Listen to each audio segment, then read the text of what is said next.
एक बार जोरदार तालियों द्वारा इनका स्वागत करेंगे। भैया जी ने पदत्र खंड एवं पदक संग्रह में हमें सहयोग प्रदान किया है। हमें साधन भैया सागर करोगा मंच में आए। श्री B.R. टंडन जी,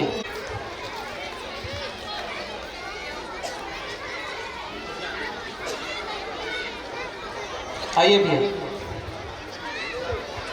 इनके पश्चात श्री मुखराज यादव भैया जी भी मंच में आए।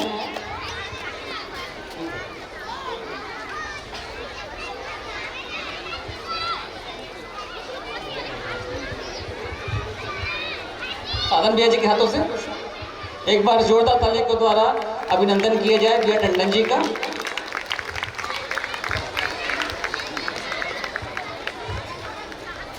श्री मुखराज यादव जी, आइए भैया व्याख्याता है धमदा से। भैया जी ने पुरातन बर्तन की प्रदर्शनी लगाई थी। एक बार जोरदार ताली को द्वारा भैया जी का भी सम्मान किया जाए। अब मैं लोकेश्वरी पे है और वहाँ पर इनको फिर से माइक प्रदान करता हूँ। धन्यवाद साधन भैया जी। विद्या ददाति विनयम विनयाद्या पात्रता पात्रत्वात् धर्मापूर्ति धनात् धर्म तथा सुखम। अर्थात विद्या विनम्रता प्रदान करता है, विनम्रता से योग्यता आती है, योग्यता से समृद्धि धन प्राप्त होता है और इससे सुख मिलता है। परम पूज्य श्री ए नागराज जी बाबा जी को स्मरण करते हुए यहाँ उपस्थित सम्माननीय अतिथिगण, आदरणीय अभिभावकगण और मेरे शिक्षक भाई जी, बहन जी एवं सारे बच्चों सभी का बहुत बहुत स्वागत है, अभिनंदन है। सर्वप्रथम बाबा जी के प्रति हृदय से बहुत कृतज्ञता व्यक्त करते हुए मैं चेतना विकास मूल शिक्षा हेतु अभिभावक हाई स्कूल एवं मानवीय शोध शिक्षा संस्थान अछोटी की स्थापना में रायपुर अभिभावक विद्यालय अविद्या संस्थान परिवार ग्राम अछोटी, हिंगना, धौर सहित आसपास के अन्य ग्राम परिवार आसपास के छत्तीसगढ़ के शासन सहित देश की अनेक संस्थाएं और व्यक्तियों ने समर्पण किया है और यह सहयोग निरंतर मिल रहा है। इस हेतु सभी के प्रति विद्यालय परिवार की ओर से बहुत बहुत कृतज्ञता अर्पित करती हूँ। अभिभावक हाई स्कूल की स्थापना के बारे में सन 2016-17 में यह विद्यालय अछोटी में अस्तित्व में आया।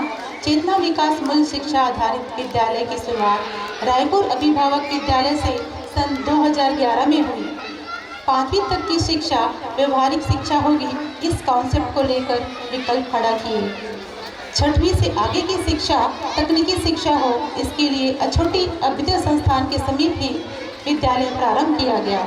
शुरुआत में सभी अपने ही परिवार के बच्चों से प्रारंभ किए और यह शिक्षा सफल होता देखकर अन्य परिवारों को, समाज के बच्चों को भी एडमिशन के लिए हमने ओपन कर दिए। वर्तमान में बच्चों की संख्या अभी 152 है, जिसमें प्री प्राइमरी से 10 तक के बच्चे हैं यहाँ पढ़ रहे हैं। शिक्षकों की संख्या 28 से 30 है, जिसमें रेगुलर शिक्षक, प्रशिक्षक सभी शामिल हैं। इस विद्यालय में सभी शिक्षक उपकार विधि से शिक्षा देते हैं। हमारा विद्यालय 2 शिफ्ट में चलता है। प्री प्राइमरी से प्राइमरी 9 से 1 बजे तक और 6 से 10 तक का विद्यालय 9 से 3 तक पढ़ाई होती है और 3 से 4:30 तक का प्रशिक्षण होता है। विद्यालय का उद्देश्य को देखेंगे तो हमारा विद्यालय का उद्देश्य है चेतना विकास। बच्चों में चेतना का विकास हो जाए और यह कैसे होगा, मूल्य शिक्षा के माध्यम से होगा। तो हम यहाँ पे सारे शिक्षक बहुत ही प्यार से, चाहे बच्चे कैसे भी स्थिति में हों, हम बहुत ही प्यार से उनको, क्योंकि इतना सुंदर चेतना का विकास करने के लिए शिक्षक को भी वैसी धैर्यता के साथ होना आवश्यक है। तो चेतना विकास हमारा उद्देश्य है। चेतना विकास कैसे संक्रमित होगा, तो इसके लिए हम पूरा प्रयास करें सारे शिक्षकगण। और एक बात है कि शिक्षा की जो परिभाषा है, शिष्टतापूर्ण दृष्टि की उदय होने की प्रक्रिया, बस इसी को ही सार्थक करने के सब हम प्रयास करने में लगे हुए हैं कि कैसे बच्चों के अंदर शिष्टता आ जाए। संबोधन, सहयोग, आज्ञा पालन, नियंत्रण, अनुशासन, स्वानुशासन, यही ही प्रमुख स्तंभ है। हमारी शिक्षा का यही पाठ्यक्रम है जो हम बच्चों को क्रमिक रूप से उनका संस्कारोपण करती है। आप सभी को पता ही होगा कि हम संबोधन पे कितना ज़्यादा काम कर रहे हैं और यह परिवार तक भी फैल रहा है। अगर हम शैक्षिक गतिविधियों को देखते हैं विद्यालय में, तो विद्यालय में खेल होता है, क्राफ्ट होता है, प्रशिक्षण होता है। छोटे बच्चों के खेल में हम देखेंगे तो छोटे बच्चों को हम नियम रहित खेल खिलाते हैं, साथ साथ खेलने का उनको अभ्यास करवाया जाता है, साथ ही प्रतिस्पर्धा रहित खेल खिलाया जाता है, जिससे मन बच्चे का आपस में तालमेल बहुत सुंदर हो, आपस में एक दूसरे को समझें, कंपटीशन की भावना से मुक्त हों। प्री प्राइमरी और प्राइमरी में छोटे छोटे गतिविधियाँ कराई जाती हैं, उनके छोटे छोटे शरीर का नियंत्रण कैसे रखें, छोटे मसल्स में कैसे काम करें, इस प्रकार से गतिविधियाँ प्री प्राइमरी प्राइमरी में की जाती हैं। प्राइमरी में बच्चों को शरीर स्वस्थता के अर्थ में खेल है, इस बात को बताया जाता है। 6 और 10 तक के बच्चों का प्रशिक्षण यहाँ पर रेगुलर होता है, जिसमें एग्रीकल्चर, जो आप स्टॉल में देख ही रहे होंगे, agriculture, carpentry class, stitching class, cooking class, इन सब के लिए योग्य शिक्षक यहाँ पे नियुक्त किए गए हैं, जिसमें एग्रीकल्चर में हमारे संकेत भैया जी के साथ अमित भाई जी सहयोग करते हैं। कारपेंटरी क्लास में सागर भाई जी रायपुर से आते हैं और बच्चों को कारपेंटरी क्लास के लिए महावीर भैया के साथ मिलकर के वो कारपेंटरी क्लास लेते हैं। स्टिचिंग क्लास में नीतू बहन जी यहाँ पे सहयोग करती हैं और कुकिंग क्लास में रोजी बहन जी यहाँ पे सहयोग करती हैं। इसी के आगे विद्यालय की सुविधाएं, विद्यालय में क्या क्या सुविधाएं हैं? यहाँ पर सभी कक्षाओं की संख्या 12 है। इसके अलावा प्रशिक्षण हॉल है, कारपेंटरी क्लास के लिए है, एक प्रशिक्षक रूम है, कंप्यूटर रूम है, लाइब्रेरी है, स्टोर रूम है उपलब्ध आदि। गर्ल्स और बॉयज़ के लिए टॉयलेट ऊपर भी है, नीचे भी है, फर्स्ट फ्लोर में उपलब्ध है। इसी प्रकार 3 बड़े रूम और बन रहे हैं। बच्चों के खेलने के लिए मैदान है, झूला है, इंडोर गेम है और आपस में भाई बहन मिलकर खेलें, ऐसे ध्यानाकर्षण करवाया जाता है। विद्यालय में आसपास के गांव कुम्हारी तक के बच्चे आते हैं, इसके लिए अभिभावक ही गाड़ियों का सुविधा के लिए यहाँ पे गाड़ियाँ लगाते हैं। तो इसमें विद्यालय का कोई रोल नहीं, अभिभावक ही गाड़ी तय करे हैं और गाड़ी का सब मैनेजमेंट देखते हैं। विद्यालय की उपलब्धियों को अगर मैं शेयर करना चाहूँ तो विद्यालय में बच्चों की संख्या बढ़ गई है, ये उपलब्धि का पैमाना नहीं है। अगर एक कोई बच्चे की चेतना का विकास करने में अगर हम सहायक हो गए, उनकी शैक्षिक योग्यता के साथ उनकी दृष्टि में परिमार्जन कर पाए हैं, यही उपलब्धि है। क्योंकि एक एक बच्चे के आगे समाज का निर्माण होता है, एक एक बच्चे से। बच्चों में विद्यालय परिसर में भाषा पर काम अच्छा चल रहा है, नियंत्रण की ओर प्रयास किया जा रहा है। शुरुआत यहाँ से पहले बच्चों की संख्या थी वह 20 से 25 थी शुरुआत में, जो कोरोना के बाद और कम हो गई थी। अभी जो एडमिशन आ रहे हैं या आए हैं वह कम से कम। कुछ बच्चे सोच रहे हैं, कुछ पेरेंट्स सोचते हैं कि फ़ीस कम है, कुछ पेरेंट्स सोचते हैं कि इंग्लिश मीडियम है। उससे भी ज़्यादा खुश होने की बात हम सब लोग के लिए यह है कि बहुत से बच्चे इसलिए हम विद्यालय में एडमिशन ले रहे हैं, उनको बच्चों के व्यवहार में परिवर्तन दिख रहा है, बच्चों की भाषा में परिवर्तन दिख रहा है, बच्चों की बोलचाल आपस का तालमेल सुंदर दिख रहा है। तो अधिक से अधिक एडमिशन हमारे इसलिए आ रहे हैं इस विद्यालय में कि बच्चों में ये उन चेंजेस देख रहे हैं। पेरेंट्स आगे खुद शेयर करते हैं, तो हमारे लिए सबसे गौरव की बात यही है। अगर हम एक पेरेंट्स की बात करें, जब हम पेरेंट्स की हम यहाँ पे शेयरिंग रखे थे, पर पेरेंट्स थोड़ा सा कुछ संकोच करते हैं। पेरेंट्स से मैंने पूछा, एक पेरेंट्स से वो बहुत ही मतलब शर्मीली थी। मैंने पूछा कि आपको क्या उपलब्धि लग रहा है इस विद्यालय में, बच्चे पढ़ रहे हैं तो कुछ दिख रहा है कि नहीं दिख रहा है उपलब्धि? तो बहुत संकोच कर रही थी बताने में, लेकिन मैंने बहुत बार पूछा, तब वो बहुत शर्मा के बोली, मौलाना जब मम्मी जी बोलते तो बहुत ही अच्छा लगता है। तो ये बहुत अच्छी बात है कि गांव में भी जब ये भाषा पहुंच रही है, तो ये भाषा कितनी शिष्टता वाली भाषा है, ये बात सबको समझ में आती है। तो ये बात उन्होंने शेयर किया तो मुझे बहुत अच्छा लगा। पिछले वर्ष 10th के बच्चों का बोर्ड एग्ज़ाम था, हमारा पहला बैच निकला, जिसमें सभी बच्चे 90% तक के मार्क्स लेकर पास हुए और बहुत ही अच्छा उनका रिजल्ट रहा। यहाँ प्रशिक्षण के लिए एक्सपर्ट टीचर भी हैं, जिसमें बच्चों को सभी कुछ सिखाया जाता है। अभिभावक का सबसे बड़ी उपलब्धि मुझे लगती है, यहाँ पे अभिभावक बहुत सहयोग करते हैं। क्यों सहयोग करते हैं? क्योंकि उनके बच्चों में जो परिवर्तन देख रहे हैं, इसके कारण उनको सहयोग करने की प्रवृत्ति उनकी बन जा रही है और खुद से वो आगे आकर के यहाँ पे सपोर्ट करते हैं। जब हमने यहाँ पे अपना विद्यालय बहुत घास फूस हो गया था, बहुत गंदा हो गया था, तो एक पेरेंट्स जेसीबी अपनी गाड़ी लेकर आके पूरा कटाई कर दिए थे, पूरा सफाई कर दिए थे, जेसीबी लेके आ गया था, कोई ट्रैक्टर लेके आ जाता है, तो कितना बड़ा सहयोग पेरेंट्स का मिलता है। अभी जितनी भी गतिविधियाँ हैं, बहुत सारे सहयोग पेरेंट्स करते हैं, तो हम लोग को ये बहुत अच्छा लगता है, क्योंकि अभिभावक विद्यालय का मतलब ही है अभिभावकों का सहयोग से चलने वाला विद्यालय। तो ये बहुत अच्छी उपलब्धि है, अभिभावक का पूरा सहयोग तो है ही। दूसरे स्कूल में जो बच्चे यहाँ से गए हैं, पीछे पेरेंट बैठी हैं, उनका शेयरिंग है, वो लेकिन बोल नहीं पाते हैं कि जब यहाँ से बच्चे निकल के जो गए हैं दूसरे स्कूल में, तो वहाँ के जो प्रिंसिपल हैं वो बुला करके अलग से तारीफ़ करते हैं कि आपके बच्चे कौन से विद्यालय में पढ़ के आए हैं, कुछ अलग ही हैं। और उनको जितनी भी रिस्पॉन्सिबिलिटी हमारे अभिभावक विद्यालय के बच्चों को दी जाती है, मतलब एक विश्वास बच्चे बाहर भी जा कर के कायम कर रहे हैं, ये हमारे लिए बहुत ही गौरव की बात है। चुनौतियाँ अगर देखेंगे तो चुनौतियों की बात अगर करें तो चैलेंजिंग बहुत है, क्योंकि शहर में क्या होता है, शहर में एक बच्चा एक रूम में खेलता है, एक ग्राउंड में खेलता है या प्लेस में एक निश्चित रहता है कि इस दायरे में खेलना है, लेकिन गांव के बच्चे बहुत स्वतंत्र होते, पूरे गांव में खेलते हैं भाग भाग के। उन बच्चों का एडमिशन हमारे स्कूल में होता है। अब सोचो एक क्लास में 20 बच्चे, क्या हालत होती होगी शिक्षकों की। उन बच्चों को नियंत्रण लाना, जिस तरह से बच्चे प्रस्तुत किए आज, बहुत ताकत लगता है बच्चों में, ऐसे एनर्जेटिक बच्चे हैं सारे के सारे।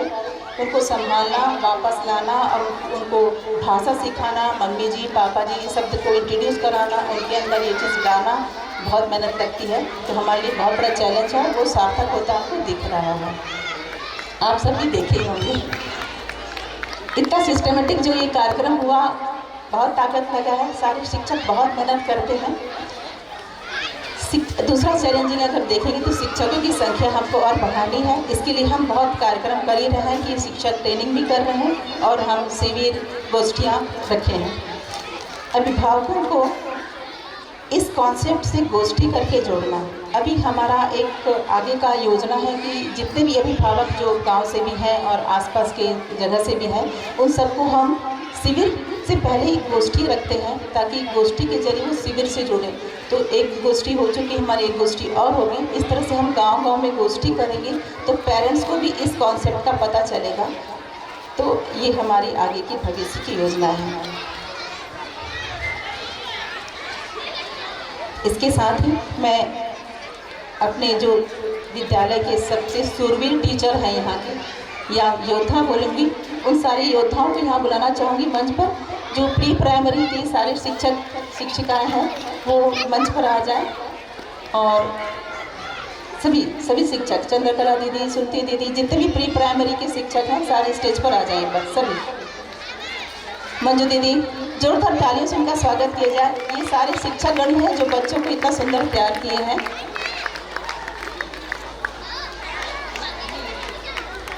और हमारे पुराने भूतपूर्व स्टूडेंट भी यहाँ पर आए हुए हैं। उन्हीं में से एक स्टूडेंट है गुनिका बेटा जी। गुनिका बेटा जी ने यहाँ पर समय देकर, जो कोचिंग कर रही है फिर भी यहाँ पर समय देकर, क्योंकि इस विद्यालय के प्रति वो कृतज्ञ है, शिक्षकों के प्रति कृतज्ञ है, यहाँ पर आकर वो समय दी है। और बच्चों को जो नृत्य है, स्वागत नृत्य गुनिका बेटा ने सिखाया है, और बच्चों का और भी प्री प्राइमरी के सारे फिरोजी बहन जी, नीतू बहन जी, प्राइमरी के शिक्षक भी सारे आ जाएंगे यहाँ पे।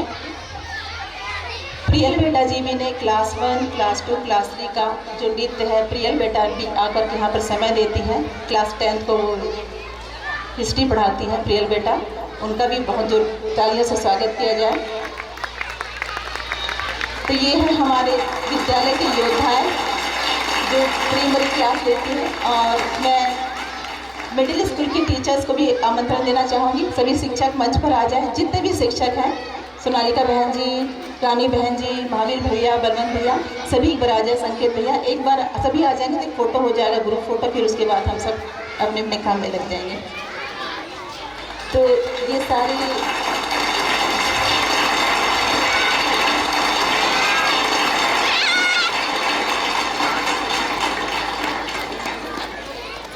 बलवन भैया, सचिन बेटा और स्वाति बहन, संकेत भैया, सिद्रा दीदी, जितने भी शिक्षक हम सब यहाँ विद्यालय में समय दे रहे हैं सभी आ सकते हैं एक ग्रुप फोटो के लिए।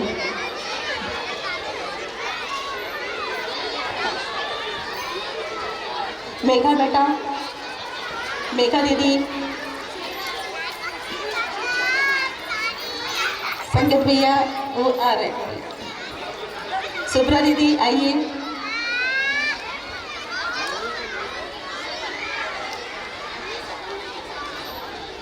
सपना बहन जी, सपन भैया,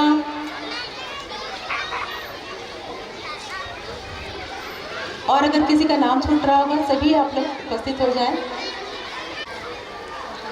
विद्या ददाति विनयम विनयाद् पात्रताम पात्रत्वात् धर्मापूर्ति धनात् धर्म तथा सुखम। अर्थात विद्या विनम्रता प्रदान करता है, विनम्रता से योग्यता आती है, योग्यता से समृद्धि धन प्राप्त होता है और इससे सुख मिलता है। परम पूज्य श्री ए नागराज जी बाबा जी को स्मरण करते हुए यहाँ उपस्थित सम्माननीय अतिथिगण, आदरणीय अभिभावकगण और मेरे शिक्षक भाई जी, बहन जी एवं सारे बच्चों सभी का बहुत बहुत स्वागत है, अभिनंदन है। सर्वप्रथम बाबा जी के प्रति हृदय से बहुत कृतज्ञता व्यक्त करते हुए मैं चेतना विकास मूल शिक्षा हेतु अभिभावक हाई स्कूल एवं मानवीय शोध शिक्षा संस्थान अछोटी की स्थापना में रायपुर अभिभावक विद्यालय अभ्युदय संस्थान परिवार ग्राम अछोटी, हिंगना, धौर सहित आसपास के अन्य ग्राम परिवार आसपास के छत्तीसगढ़ के शासन सहित देश की अनेक संस्थाएं और व्यक्तियों ने समर्पण किया है और यह सहयोग निरंतर मिल रहा है। इस हेतु सभी के प्रति विद्यालय परिवार की ओर से बहुत बहुत कृतज्ञता अर्पित करती हूँ। अभिभावक हाई स्कूल की स्थापना के बारे में सन 2016-17 में यह विद्यालय छोटी में अस्तित्व में आया। चेतना विकास मूल शिक्षा आधारित विद्यालय की शुरुआत रायपुर अभिभावक विद्यालय से सन 2011 में हुई। 5वीं तक की शिक्षा व्यवहारिक शिक्षा होगी, इस कॉन्सेप्ट को लेकर विकल्प खड़ा किए। 6वीं से आगे की शिक्षा तकनीकी शिक्षा हो, इसके लिए अछोटी अभ्युदय संस्थान के समीप ही विद्यालय प्रारंभ किया गया। शुरुआत में सभी अपने ही परिवार के बच्चों से प्रारंभ किए और यह शिक्षा सफल होता देखकर अन्य परिवारों को, समाज को, बच्चों को भी एडमिशन के लिए हमने ओपन कर दिए। वर्तमान में बच्चों की संख्या अभी 152 है, जिसमें प्री प्राइमरी से 10 तक के बच्चे हैं यहाँ पढ़ रहे हैं।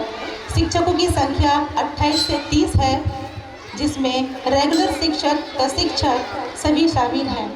इस विद्यालय में सभी शिक्षक उपकार विधि से शिक्षा देते हैं। हमारा विद्यालय 2 शिफ्ट में चलता है।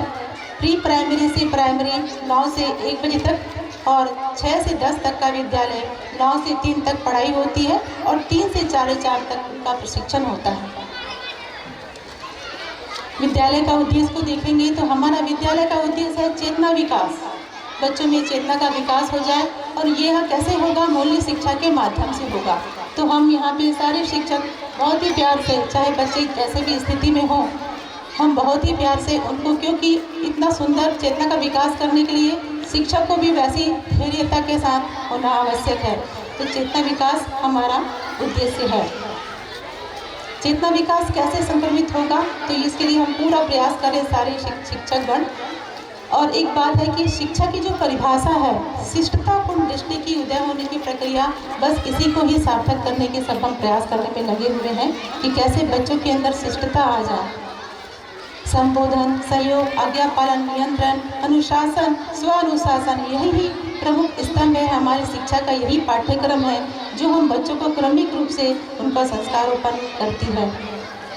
आप सभी को पता ही होगा कि हम संबोधन पे कितना ज़्यादा काम कर रहे हैं और यह परिवार तक भी फैल रहा है। अगर हम शैक्षिक गतिविधियों को देखते हैं विद्यालय में, तो विद्यालय में खेल होता है, क्राफ्ट होता है, प्रशिक्षण होता है। छोटे बच्चों के खेल में हम देखेंगे तो छोटे बच्चों को हम नियम रहित खेल खिलाते हैं, साथ साथ खेलने का उनको अभ्यास करवाया जाता है, साथ ही प्रतिस्पर्धा रहित खेल खिलाया जाता है, जिससे बच्चे का आपस में तालमेल बहुत सुंदर हो, आपस में एक दूसरे को समझें, कंपटीशन की भावना से मुक्त हों। प्री प्राइमरी और प्राइमरी में छोटे छोटे गतिविधियाँ कराई जाती हैं, उनके छोटे छोटे शरीर का नियंत्रण कैसे रखें, छोटे मसल्स में कैसे काम करें, इस प्रकार से गतिविधियाँ प्री प्राइमरी प्राइमरी में की जाती हैं। प्राइमरी में बच्चों को शरीर स्वस्थता के अर्थ में खेल है, इस बात को बताया जाता है। 6 और 10 तक के बच्चों का प्रशिक्षण यहाँ पर रेगुलर होता है, जिसमें एग्रीकल्चर, जो आप स्टॉल में देख ही रहे होंगे, agriculture, carpentry class, stitching class, cooking class, इन सब के लिए योग्य शिक्षक यहाँ पे नियुक्त किए गए हैं, जिसमें एग्रीकल्चर में हमारे संकेत भैया जी के साथ अमित भाई जी सहयोग करते हैं। कारपेंटरी क्लास में सागर भाई जी रायपुर से आते हैं और बच्चों को कारपेंटरी क्लास के लिए महावीर भैया के साथ मिलकर के वो कारपेंटरी क्लास लेते हैं। स्टिचिंग क्लास में नीतू बहन जी यहाँ पे सहयोग करती हैं और कुकिंग क्लास में रोजी बहन जी यहाँ पे सहयोग करती हैं। इसी के आगे विद्यालय की सुविधाएं। विद्यालय में क्या क्या सुविधाएं हैं? यहाँ पर सभी कक्षाओं की संख्या 12 है। इसके अलावा प्रशिक्षण हॉल है, कारपेंटरी क्लास के लिए है, एक प्रशिक्षक रूम है, कंप्यूटर रूम है, लाइब्रेरी है, स्टोर रूम है उपलब्ध आदि। गर्ल्स और बॉयज़ के लिए टॉयलेट ऊपर भी है, नीचे भी है, फर्स्ट फ्लोर में उपलब्ध है। इसी प्रकार 3 बड़े रूम और बन रहे हैं। बच्चों के खेलने के लिए मैदान है, झूला है, इंडोर गेम है और आपस में भाई बहन मिलकर खेले, ऐसे ध्यानाकर्षण है करवाया जाता है। विद्यालय में आसपास के गांव कुम्हारी तक के बच्चे आते हैं, इसके लिए अभिभावक ही गाड़ियों का सुविधा के लिए यहाँ पे गाड़ियाँ लगाते हैं। तो इसमें विद्यालय का कोई रोल नहीं, अभिभावक ही गाड़ी तय करे हैं और गाड़ी का उन लोग सब मैनेजमेंट देखते हैं। विद्यालय की उपलब्धियों को अगर मैं शेयर करना चाहूँ तो विद्यालय में बच्चों की संख्या बढ़ गई है, ये उपलब्धि का पैमाना नहीं है। अगर एक कोई बच्चे की चेतना का विकास करने में अगर हम सहायक हो गए, उनकी शैक्षिक योग्यता के साथ उनकी दृष्टि में परिमार्जन कर पाए हैं, यही उपलब्धि है। क्योंकि एक एक बच्चे के आगे समाज का निर्माण होता है, एक एक बच्चे से। बच्चों में विद्यालय परिसर में भाषा पर काम अच्छा चल रहा है, नियंत्रण की ओर प्रयास किया जा रहा है। शुरुआत यहाँ से पहले बच्चों की संख्या थी वह 20 से 25 थी शुरुआत में, जो कोरोना के बाद और कम हो गई थी। अभी जो एडमिशन आ रहे हैं या आए हैं वह कम से कम। कुछ बच्चे सोच रहे हैं, कुछ पेरेंट्स सोचते हैं कि फीस कम है, कुछ पेरेंट्स सोचते हैं कि इंग्लिश मीडियम है। उससे भी ज़्यादा खुश होने की बात हम सब लोग के लिए यह है कि बहुत से बच्चे इसलिए हम विद्यालय में एडमिशन ले रहे हैं, उनको बच्चों के व्यवहार में परिवर्तन दिख रहा है, बच्चों की भाषा में परिवर्तन दिख रहा है, बच्चों की बोलचाल आपस का तालमेल सुंदर दिख रहा है। तो अधिक से अधिक एडमिशन हमारे इसलिए आ रहे हैं इस विद्यालय में कि बच्चों में ये उन चेंजेस देख रहे हैं। पेरेंट्स आगे खुद शेयर करते हैं, तो हमारे लिए सबसे गौरव की बात यही है। अगर हम एक पेरेंट्स की बात करें, जब हम पेरेंट्स की हम यहाँ पे शेयरिंग रखे थे, पर पेरेंट्स थोड़ा सा कुछ संकोच करते हैं। पेरेंट्स से मैंने पूछा, एक पेरेंट्स से वो बहुत ही मतलब शर्मीली थी।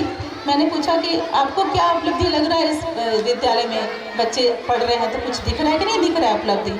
तो बहुत संकोच कर रही थी बताने में, लेकिन मैंने बहुत बार पूछा, तब वो बहुत शर्मा के बोली, मौलाना जब मम्मी जी बोलते तो बहुत ही अच्छा लगता है। तो ये बहुत अच्छी बात है कि गांव में भी जब ये भाषा पहुंच रही है तो ये भाषा कितनी शिष्टता वाली भाषा है, ये बात सबको समझ में आती है। तो ये बात उन्होंने शेयर किया तो मुझे बहुत अच्छा लगा। पिछले वर्ष 10th के बच्चों का बोर्ड एग्ज़ाम था, हमारा पहला बैच निकला जिसमें सभी बच्चे 90% तक के मार्क्स लेकर पास हुए और बहुत ही अच्छा उनका रिजल्ट रहा। यहाँ प्रशिक्षण के लिए एक्सपर्ट टीचर भी हैं, जिसमें बच्चों को सभी कुछ सिखाया जाता है। अभिभावक का सबसे बड़ी उपलब्धि मुझे लगती है, यहाँ पे अभिभावक बहुत सहयोग करते हैं। क्यों सहयोग करते हैं? क्योंकि उनके बच्चों में जो परिवर्तन देख रहे हैं, इसके कारण उनको सहयोग करने की प्रवृत्ति उनकी बन जा रही है और खुद से वो आगे आकर के यहाँ पे सपोर्ट करते हैं। जब हमने यहाँ पे अपना विद्यालय बहुत घास फूस हो गया था, बहुत गंदा हो गया था, तो एक पेरेंट्स जेसीबी अपनी गाड़ी लेकर आके पूरा कटाई कर दिए थे, पूरा सफाई कर दिए थे, जेसीबी लेके आ गया था, कोई ट्रैक्टर लेके आ जाता है। तो कितना बड़ा सहयोग पेरेंट्स का मिलता है। अभी जितनी भी गतिविधियाँ हैं, बहुत सारे सहयोग पेरेंट्स करते हैं, तो हम लोग को ये बहुत अच्छा लगता है, क्योंकि अभिभावक विद्यालय का मतलब ही है अभिभावकों का सहयोग से चलने वाला विद्यालय। ये बहुत अच्छी उपलब्धि है। अभिभावक का पूरा सहयोग तो है ही। दूसरे स्कूल में जो बच्चे यहाँ से गए हैं, पीछे पेरेंट बैठे हैं, उनका शेयरिंग है वो, लेकिन बोल नहीं पाते हैं कि जब यहाँ से बच्चे निकल के जो गए हैं दूसरे स्कूल में, तो वहाँ के जो प्रिंसिपल हैं वो बुला करके अलग से तारीफ़ करते हैं कि आपके बच्चे कौन से विद्यालय में पढ़ के आए हैं, कुछ अलग ही हैं। और उनको जितनी भी रिस्पॉन्सिबिलिटी हमारे अभिभावक विद्यालय के बच्चों को दी जाती है, मतलब एक विश्वास बच्चे बाहर भी जा कर के कायम कर रहे हैं, ये हमारे लिए बहुत ही गौरव की बात है। चुनौतियाँ अगर देखेंगे तो चुनौतियों की बात अगर करें तो चैलेंजिंग बहुत है, क्योंकि शहर में क्या होता है, शहर में एक बच्चा एक रूम में खेलता है, एक ग्राउंड में खेलता है या प्लेस में एक निश्चित रहता है कि इस दायरे में खेलना है। लेकिन गांव के बच्चे बहुत स्वतंत्र होते, पूरे गांव में खेलते हैं भाग भाग के। उन बच्चों का एडमिशन हमारे स्कूल में होता है। अब सोचो एक क्लास में 20 बच्चे, क्या हालत होती होगी शिक्षकों की।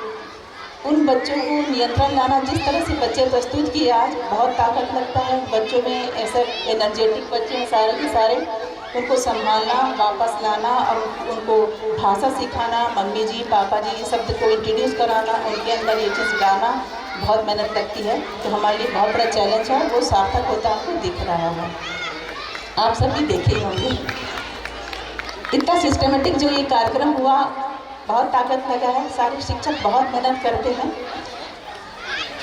दूसरा चैलेंजिंग अगर देखेंगे तो शिक्षकों की संख्या हमको और बढ़ानी है। इसके लिए हम बहुत कार्यक्रम कर ही रहे हैं कि शिक्षक ट्रेनिंग भी कर रहे हैं और हम शिविर गोष्ठियाँ रखे हैं। अभिभावकों को इस कॉन्सेप्ट से गोष्ठी करके जोड़ना अभी हमारा एक आगे का योजना है कि जितने भी अभिभावक जो गांव से भी हैं और आसपास के जगह से भी हैं, उन सबको हम शिविर से पहले ही गोष्ठी रखते हैं, ताकि गोष्ठी के जरिए वो शिविर से जुड़े।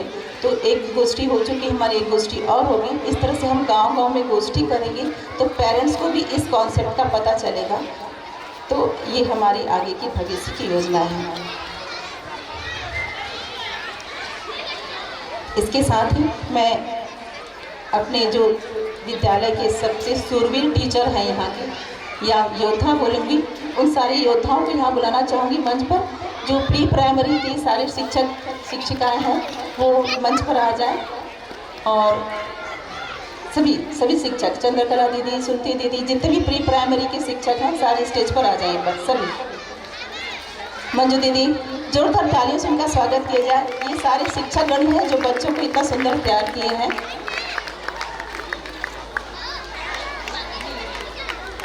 और हमारे पुराने भूतपूर्व स्टूडेंट भी यहाँ पर आए हुए हैं। उन्हीं में से एक स्टूडेंट है गुनिका बेटा जी। गुनिका बेटा जी ने यहाँ पर समय देकर, जो कोचिंग कर रही है फिर भी यहाँ पर समय देकर, क्योंकि इस विद्यालय के प्रति वो कृतज्ञ है, शिक्षकों के प्रति कृतज्ञ है, यहाँ पर आकर वो समय दी है। और बच्चों को जो नृत्य है, स्वागत नृत्य गुनिका बेटा ने सिखाया है, और बच्चों का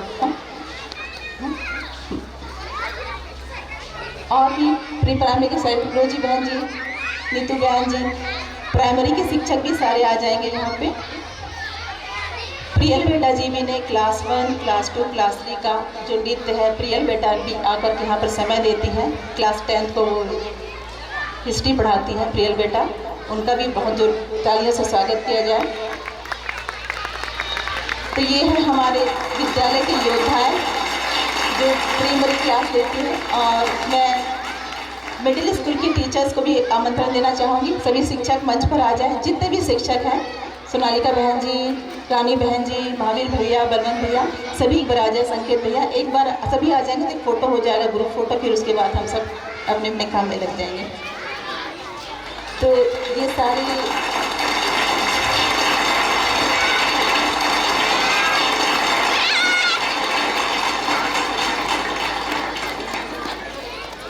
बलवंत भैया, सचिन बेटा और स्वाति बहन, संकेत भैया, सुब्रा दीदी, जितने भी शिक्षक हम सब यहाँ विद्यालय में समय दे रहे हैं, सभी आ सकते हैं एक ग्रुप फोटो के लिए।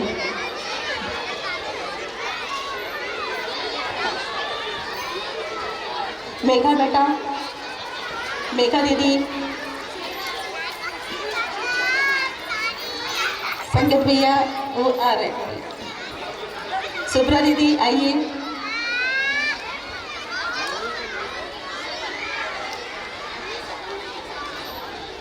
सपना बहन जी, सपन भैया,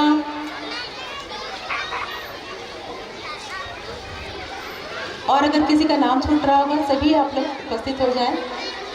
आए होंगे तो हेमलाल भैया तो इतनी बड़ी टीम लगती है अभी इस विद्यालय को रन करने के लिए, फिर भी कम पड़ते हैं हम। तो आइए भी आज एक फोटो, बस एक फोटोग्राफ की बात फिर हम आगे बात।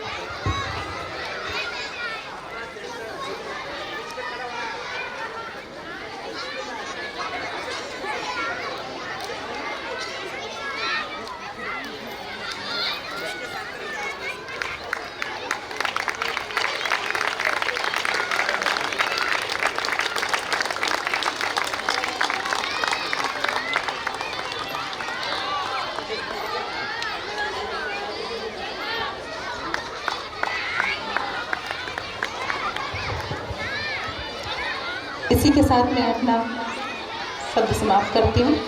धन्यवाद।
रही बच्चों की। धन्यवाद बच्चों। थैंक यू दीदी। सभी को नमस्ते। ठंड का मौसम है, ठंडी भी पड़ रही है, तो ठंड का मौसम है साहब, कोई ला दे बस गर्म चाय की प्याली। बहुत ही शानदार है, सुनिएगा। ठंड का मौसम है साहब, कोई ला दे बस गर्म चाय की प्याली। इतना क्या सोच रहे हो, बजा दो जोरदार ताली। बहुत ही शानदार। इन्हीं तालियों की गड़गड़ाहट के बीच में भैया थोड़ा लेट हो गया तालियों में, है ना, ये आर्टिफिशियल लग जाता है, ओरिजिनल चाहिए, है ना। तो जी आप अब दिल थाम के बैठिए, हमारी एक शानदार नाटक आपके सामने प्रस्तुत होने वाली है। विद्यालय के वार्षिक उत्सव के मंच से हम मानवीय संस्कृति को प्रोत्साहित कर सकते हैं, इसीलिए बच्चों ने बहुत उत्साह के साथ एक दमदार नाटक क्रिएट किया। एक ऐसा पात्र, एक ऐसे आरव की कहानी जो अपने बचपन में जिन मान्यताओं को अपने अंदर उसने पोषित किया, समाज द्वारा उसके अंदर पोषित हुई, उसके अंदर जो भी मान्यताएं बनी, जिंदगी के साथ वो कैसे अवसाद में घिरता है उन मान्यताओं के कारण, और कैसे सोशल मीडिया का प्रभाव पड़ता है, फिल्मों का प्रभाव पड़ता है, कैसे एक आदमी अपनी अंदर की खुशी को खो देता है। नाटक बहुत शानदार है साहब। 10 मिनट अगर धैर्य से देखोगे तो हर आदमी की ज़िंदगी से ये नाटक कनेक्ट होती है। और इन बच्चों के उत्साहवर्धन के लिए मैं बोलना चाहूँगा कि ज़िंदगी को इग्नोर नहीं किया जा सकता। ज़िंदगी को इग्नोर करने से काम नहीं चलेगा। अब और भी ज़िंदगी को समझना होगा डीप। और अब जिस नाटक को प्रस्तुत करने जा रहे हैं उसका नाम है मानवीय चेतना के दीप। बहुत जोरदार तालियों से इन बच्चों का स्वागत किया जाए।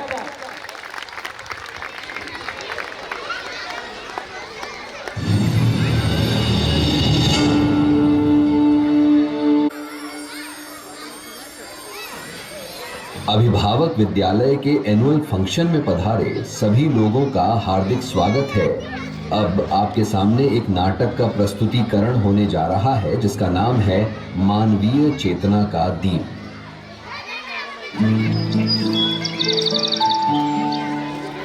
नमस्कार, मैं इस कहानी का सूत्रधार। यह कहानी है आरव की। आरव जो साधारण बालक है इस समाज के हर बच्चे की तरह, लेकिन जैसे जैसे वह बड़ा होता है जिम्मेदारियां और समाज की अपेक्षाओं का बोझ उसकी मासूमियत छीन लेता है। यह उसकी यात्रा है जो हमें सिखाएगी कि असली शिक्षा और मानवीय चेतना क्या होती है।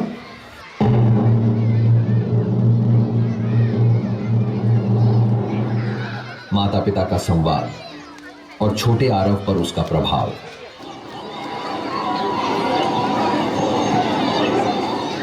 सुनो जी, इस बार आरव के नंबर फिर से कम आए हैं। पता नहीं ये बच्चा क्या करेगा। मुझे तो बड़ी चिंता होती है, कहीं ये पिछड़ ना जाए। हाँ, बिल्कुल सही कह रही हो। आज के दौर में सफलता ही सब कुछ है। इसे खेलने से रोकना होगा। अगर अभी से इसे सख्ती से नहीं संभाला तो हमारा भविष्य और इसकी जिंदगी दोनों अंधकार में चले जाएंगे।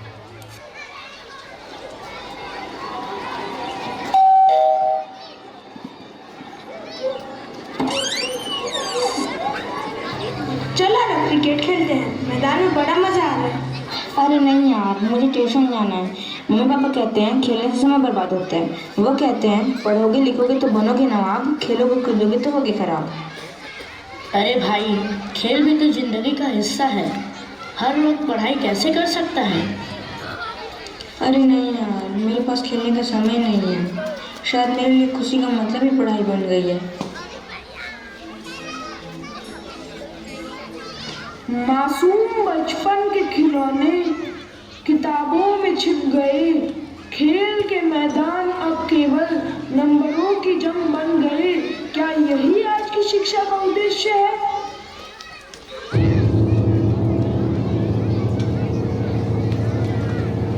अब आपके सामने प्रस्तुत है शिक्षा का प्रभाव।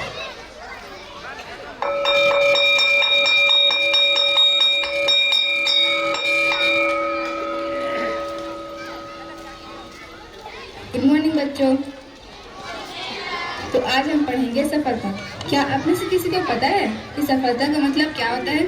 चलो मैं बताती हूँ। सफलता का मतलब है ऊंचा पद, ढेर सारा पैसा और समाज में सम्मान, यही ना। लेकिन अगर आप ये हासिल नहीं कर सकते तो आपकी इस दुनिया में कोई जगह नहीं है। इस दुनिया में हारने वालों की कोई जगह नहीं होती, ठीक है?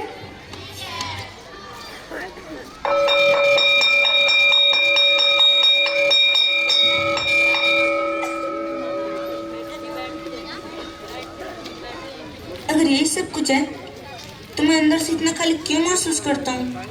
क्यों यह दौड़ मुझे खुशी नहीं देती? सफलता की यह परिभाषा आरव के लिए एक गहरे दबाव की वजह बन गई। वह खुद से दूर होता गया। शिक्षा जो इंसान को जीवन का अर्थ सिखाने के लिए है, वह उसे मशीन बना रही है। यह दौड़ केवल थकावट दे रही है, जीत का सुख नहीं।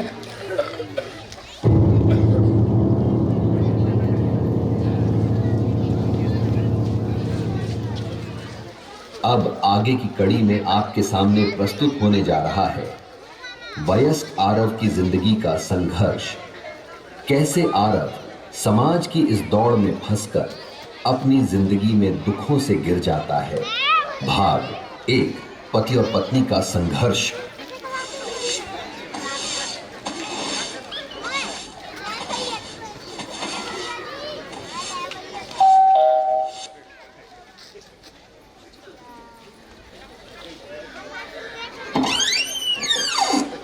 अरे आप आ गए, चलो मैं पानी लाती हूँ आपके लिए।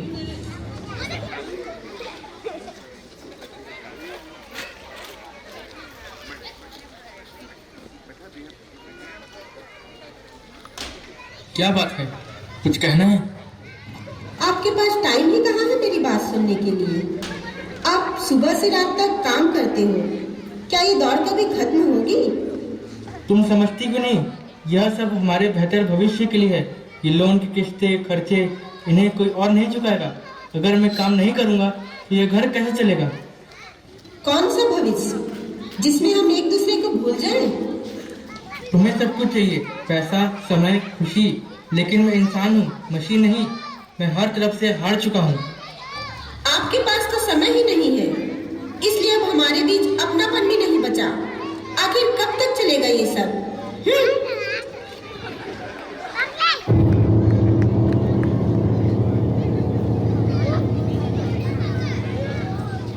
आरव ने अपने रिश्तों को भी इस दौड़ में खो दिया। उसकी पत्नी का दर्द उसे समझ नहीं आया और वह अकेला होता चला गया। पैसे की इस दौड़ में प्यार, अपनापन और रिश्ते खो गए। यह केवल आरव की कहानी नहीं, बल्कि हर उस परिवार की है जो इस भोग वाली सोच का शिकार है।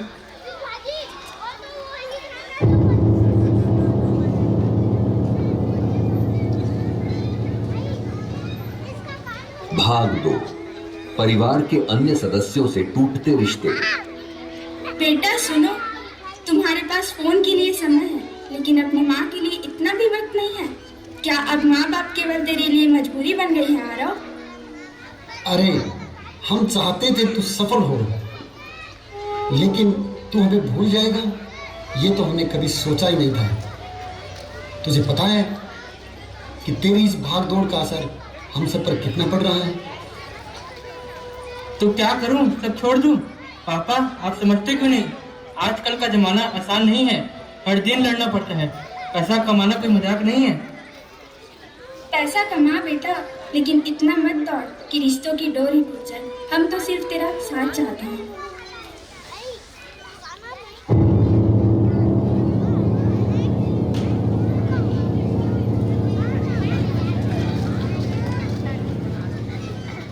यह केवल आरव का दर्द नहीं, बल्कि हर उस परिवार का दर्द है जो भोगवादी सोच और दिखावे की रेस में बिखर रहा है। पैसे की इस दौड़ में आरव अपने परिवार के स्नेह और अपनेपन को खो चुका था। वह भीतर से और अकेला हो गया।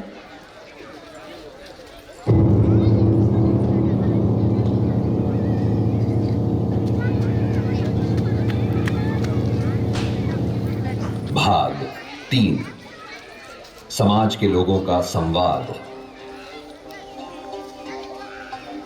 और क्या चल रहा है? क्या बताऊं तुम्हें, तब से मैं इसे यही समझा रहा हूँ कि इसके पास तो ठीक ठाक गाड़ी भी नहीं है। आज के जमाने में भी यह ऐसे ही खटारा गाड़ी चलाता है, शर्म नहीं आती? हाँ, तुमने अभी तक अपना घर नहीं खरीदा आरव। कब तक किराए के मकान में रहोगे? लोग क्या कहेंगे? अपनी इज्जत का तो ख्याल करो। ठीक कह रहे हो, तुमने अपने बच्चों को भी साधारण स्कूल में डाल रखा है, नॉर्मल स्कूल में डाल रखा है। थोड़े बड़े स्कूल में डालो, ढंग के स्कूल में डालो, ताकि लोग कहें आरव ने अपने बच्चों को सही से पढ़ाया है। क्या जिंदगी सिर्फ दिखावे के लिए है? क्या मेरी पहचान मेरे कपड़े, मेरे पैसे और मेरे मकान से तय होती है? तुम लोगों को यह दिखावा क्यों चाहिए? अरे भाई, दुनिया में आज वही चमकता है जो दूसरों से ऊपर दिखे। तुम्हें अगर चमकना है तो यह दिखावे का खेल खेलना ही पड़ेगा। अगर नहीं खेलोगे तो यह दुनिया तुम्हें नहीं पूछेगी। दोस्त, दूर से हर एक व्यक्ति की जिंदगी बहुत आदर्श नजर आती है, लेकिन दिखावे के इस खेल में हर एक व्यक्ति के अंदर की शांति खत्म हो चुकी है। हर व्यक्ति रोज इस बोझ तले मर रहा है, लेकिन तुम्हें लोगों का बाहरी आवरण ही दिखता है।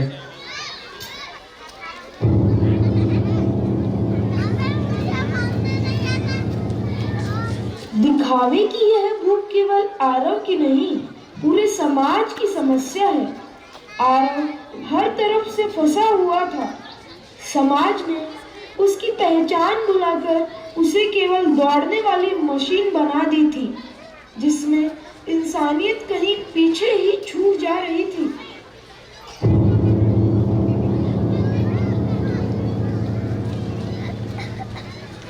आरव का आत्मसंघर्ष, सोशल मीडिया और फिल्मों का प्रभाव। We try to simply look. Interior designing on your mind.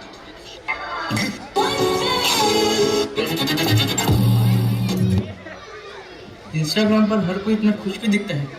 मुझे लगता है मैं अपनी ज़िंदगी में कुछ भी नहीं कर पाया। क्या मैं इतना अयोग्य हूँ कि मेरे पास दिखाने लायक कुछ भी नहीं? दूसरों की ज़िंदगी जितनी परफेक्ट लगती है, क्या वास्तव में वैसी होती है? अरे चलो थोड़ी देर मूवी देख लेता हूँ।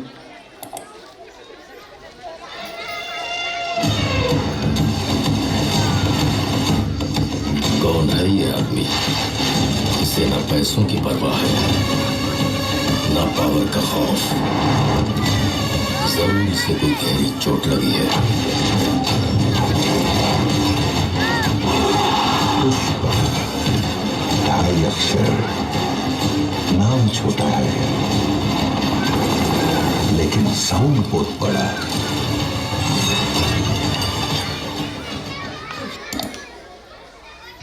हर फिल्म में सफल इंसान वह है जिसने बहुत खून खराबा किया हो, पावरफुल हो, जिसके पास ढेर सारा पैसा हो और बड़ा मकान है। अगर मेरे पास यह सब नहीं है तो क्या मैं असफल हूँ? क्या यह सब जरूरी है? मैं कौन हूँ? मैं कहाँ जा रहा हूँ?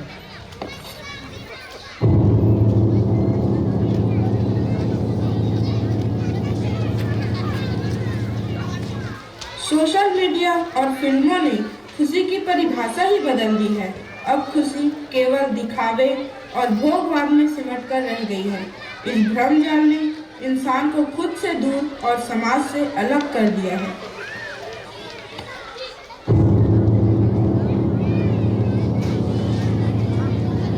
गाइड से मुलाकात और समाधान।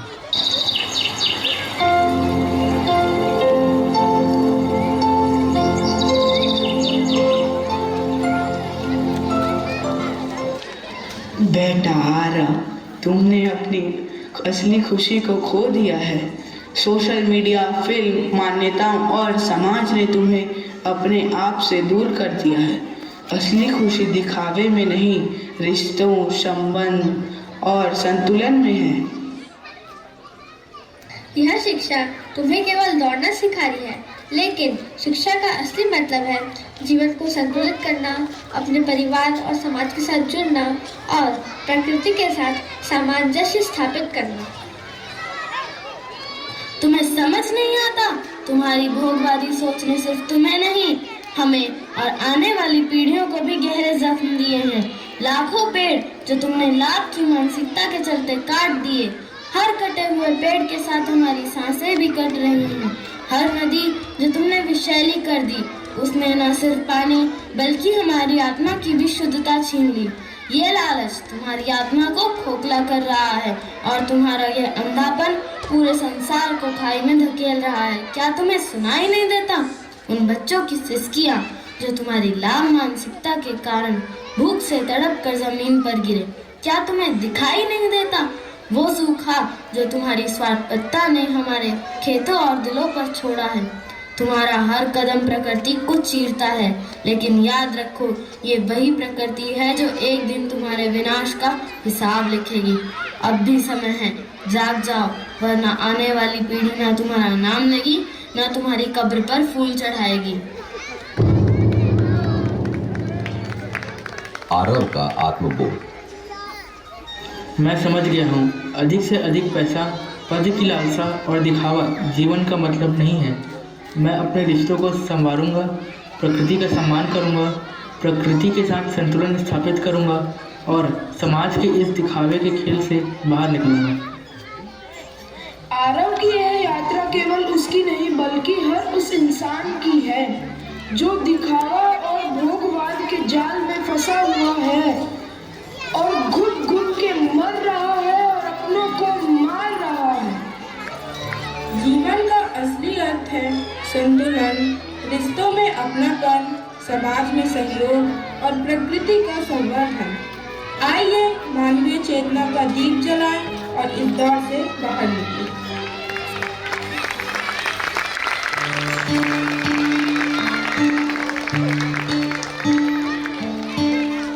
इस घट अंतर बाग बगीचे इसी में सिरजन हारा। इस घट अंतर बाग बगीचे इसी में सिरजन हारा। इस अभिनय की प्रस्तुति में आरव की मानसिकता में सार्थक बदलाव देखकर आप सभी को कैसा लगा? निश्चित ही सुखद लगा होगा। मैं यह सोच रही थी कि काश यह विचार, सार्थक भाषा, सही कार्य व्यवहार का पोषण शिक्षा के माध्यम से परिवार व विद्यालय में सीखने को मिले तो बचपन से ही मानसिकता को सही दिशा मिल जाएगी। इसी सोच व विचार को सार्थक करने का प्रयास अभिभावक विद्यालय में किया जा रहा है। चेतना विकास मूल्य शिक्षा के माध्यम से बच्चों को शिक्षा दी जा रही है। इससे बचपन में ही मानसिकता को पोषण व सही दिशा मिल पाएगी। क्यों बेटा जी, सही बात है ना?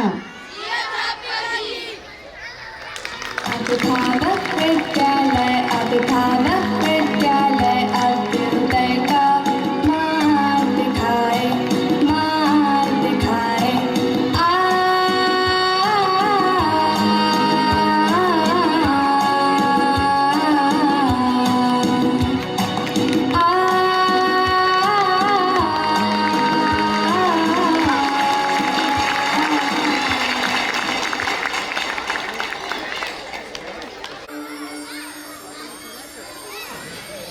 अभिभावक विद्यालय के एनुअल फंक्शन में पधारे सभी लोगों का हार्दिक स्वागत है। अब आपके सामने एक नाटक का प्रस्तुतिकरण होने जा रहा है जिसका नाम है मानवीय चेतना का दीप।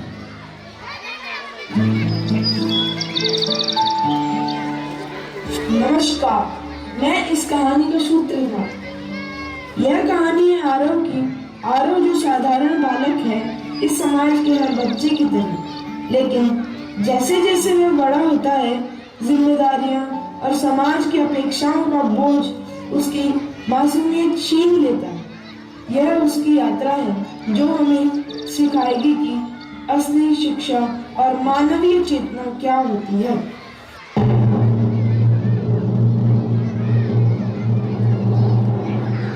माता पिता का संवाद और छोटे आरव पर उसका प्रभाव।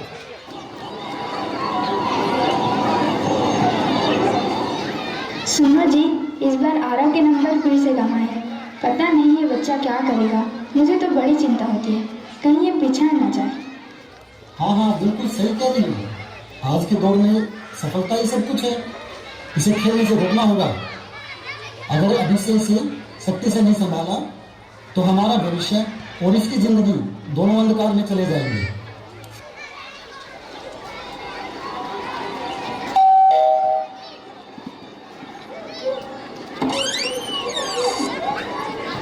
चलो ना क्रिकेट खेलते हैं, मैदान में बड़ा मजा आ रहा है। अरे नहीं यार, मुझे ट्यूशन जाना है। मम्मी पापा कहते हैं खेलने से समय बर्बाद होता है। वो कहते हैं पढ़ोगे लिखोगे तो बनोगे नवाब, खेलोगे कूदोगे तो होगे खराब। अरे भाई, खेल भी तो जिंदगी का हिस्सा है। हर लोग पढ़ाई कैसे कर सकता है? अरे नहीं यार, मेरे पास खेलने का समय नहीं है। शायद मेरे लिए खुशी का मतलब ही पढ़ाई बन गई है।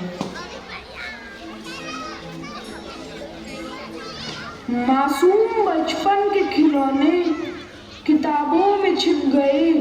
खेल के मैदान अब केवल नंबरों की जंग बन गए। क्या यही आज की शिक्षा का उद्देश्य है?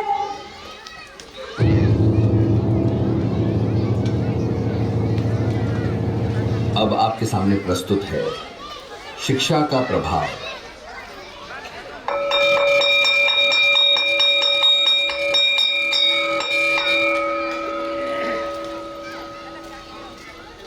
गुड मॉर्निंग बच्चों।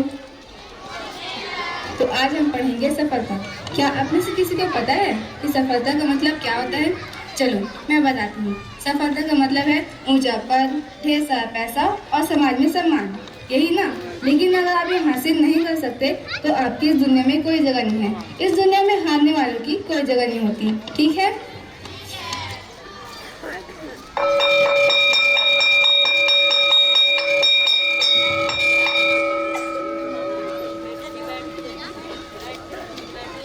अगर यही सब कुछ है तो मैं अंदर से इतना खाली क्यों महसूस करता हूँ? क्यों यह दौड़ मुझे खुशी नहीं देती? सफलता की यह परिभाषा आरव के लिए एक गहरे दबाव की वजह बन गई। वह खुद से दूर होता गया। शिक्षा जो इंसान को जीवन का अर्थ सिखाने के लिए है, वह उसे मशीन बना रही है। यह दौड़ केवल थकावट दे रही है, जीत का सुख नहीं।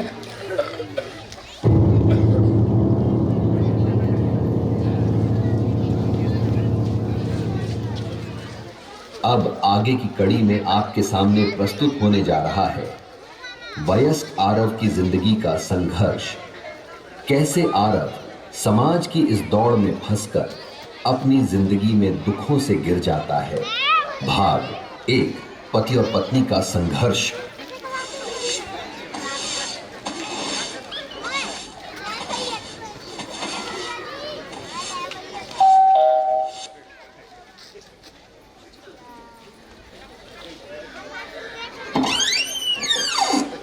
अरे आप आ गए? चलो मैं पानी लाती हूँ आपके लिए।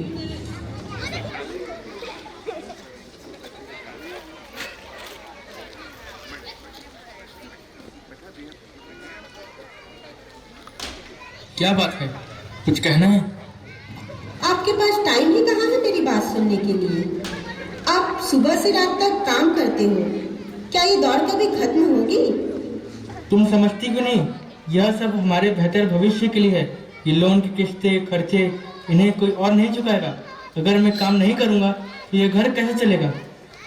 कौन सा भविष्य जिसमें हम एक दूसरे को भूल जाएं? तुम्हें सब कुछ चाहिए, पैसा, समय, खुशी, लेकिन मैं इंसान हूँ, मशीन नहीं। मैं हर तरफ से हार चुका हूँ। आपके पास तो समय ही नहीं है, इसलिए अब हमारे बीच अपनापन भी नहीं बचा। आखिर कब तक चलेगा ये सब?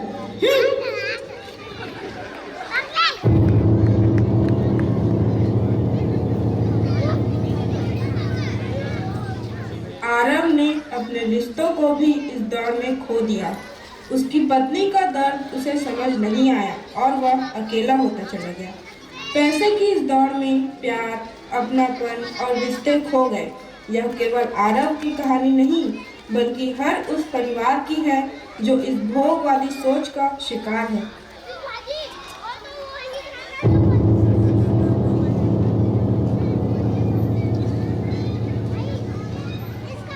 भाग 2, परिवार के अन्य सदस्यों से टूटते रिश्ते। बेटा सुनो, तुम्हारे पास फोन के लिए समय है, लेकिन अपनी माँ के लिए इतना भी वक्त नहीं है। क्या अब माँ बाप केवल तेरे लिए मजबूरी बन गई है आरव? अरे हम चाहते थे तू सफल हो, लेकिन तू हमें भूल जाएगा, ये तो हमने कभी सोचा ही नहीं था। तुझे पता है कि तेरी इस भाग दौड़ का असर हम सब पर कितना पड़ रहा है? तो क्या करूं, सब छोड़ दूं? पापा आप समझते क्यों नहीं? आजकल का जमाना आसान नहीं है, हर दिन लड़ना पड़ता है। पैसा कमाना कोई मजाक नहीं है। पैसा कमा बेटा, लेकिन इतना मत दौड़ कि रिश्तों की डोर ही टूट जाए। हम तो सिर्फ तेरा साथ चाहते हैं।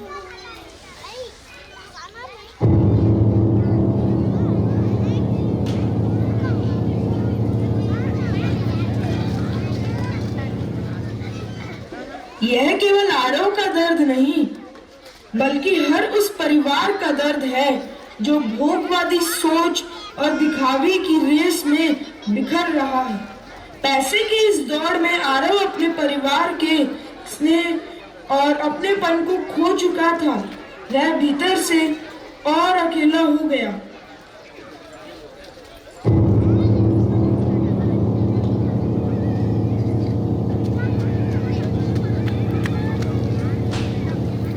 भाग 3, समाज के लोगों का संवाद। और क्या चल रहा है? क्या बताऊं तुम्हें, तब से मैं इसे यही समझा रहा हूँ कि इसके पास तो ठीक ठाक गाड़ी भी नहीं है। आज के जमाने में भी यह ऐसे ही खटारा गाड़ी चलाता है, शर्म नहीं आती? हाँ, तुमने अभी तक अपना घर नहीं खरीदा रहो, कब तक किराए के मकान में रहोगे? लोग क्या कहेंगे? अपनी इज्जत का तो ख्याल करो। ठीक कह रहे हो, तुमने अपने बच्चों को भी साधारण स्कूल में डाल रखा है, नॉर्मल स्कूल में डाल रखा है। थोड़े बड़े स्कूल में डालो, ढंग के स्कूल में डालो, ताकि लोग कहें आरव ने अपने बच्चों को सही से पढ़ाया है। क्या जिंदगी सिर्फ दिखावे के लिए है? क्या मेरी पहचान मेरे कपड़े, मेरे पैसे और मेरे मकान से तय होती है? तुम लोगों को यह दिखावा क्यों चाहिए? अरे भाई, दुनिया में आज वही चमकता है जो दूसरों से ऊपर दिखे। तुम्हें अगर चमकना है तो यह दिखावे का खेल खेलना ही पड़ेगा। अगर नहीं खेलोगे तो यह दुनिया तुम्हें नहीं पूछेगी। दोस्त, दूर से हर एक व्यक्ति की जिंदगी बहुत आदर्श नजर आती है, लेकिन दिखावे के इस खेल में हर एक व्यक्ति के अंदर की शांति खत्म हो चुकी है।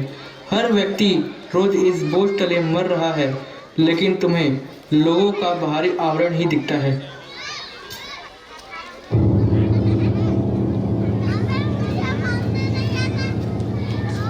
दिखावे की यह भूख केवल आरव की नहीं, पूरे समाज की समस्या है। आरव हर तरफ से फंसा हुआ था। समाज ने उसकी पहचान बुलाकर उसे केवल दौड़ने वाली मशीन बना दी थी, जिसमें इंसानियत कहीं पीछे ही छूट जा रही थी।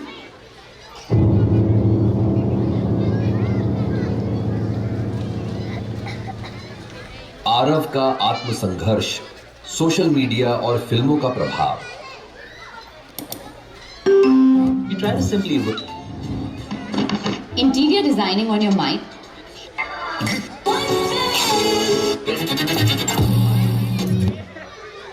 इंस्टाग्राम पर हर कोई इतना खुश भी दिखता है। मुझे लगता है मैं अपनी ज़िंदगी में कुछ भी नहीं कर पाया। क्या मैं इतना अयोग्य हूँ कि मेरे पास दिखाने लायक कुछ भी नहीं? दूसरों की ज़िंदगी जितनी परफेक्ट लगती है, क्या वास्तव में वैसी होती है? अरे चलो थोड़ी देर मूवी देख लेता हूँ।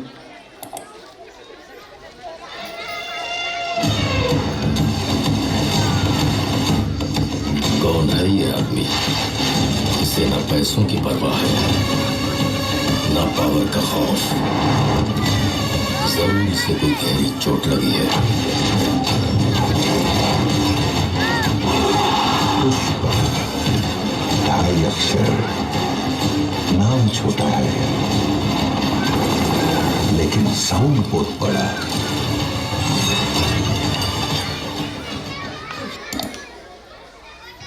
हर फिल्म में सफल इंसान वह है जिसने बहुत खून खराबा किया हो, पावरफुल हो, जिसके पास ढेर सारा पैसा हो और बड़ा मकान है।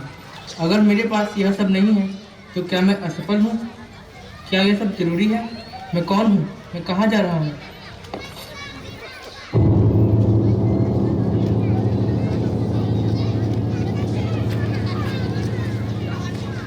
सोशल मीडिया और फिल्मों ने खुशी की परिभाषा ही बदल दी है। अब खुशी केवल दिखावे और भोगभाग में सिमट कर रह गई है। इस भ्रम जाल ने इंसान को खुद से दूर और समाज से अलग कर दिया है।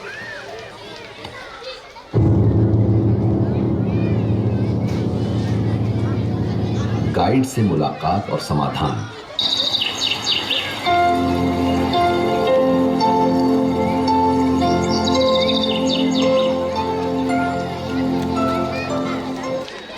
बेटा आरव, तुमने अपनी असली खुशी को खो दिया है।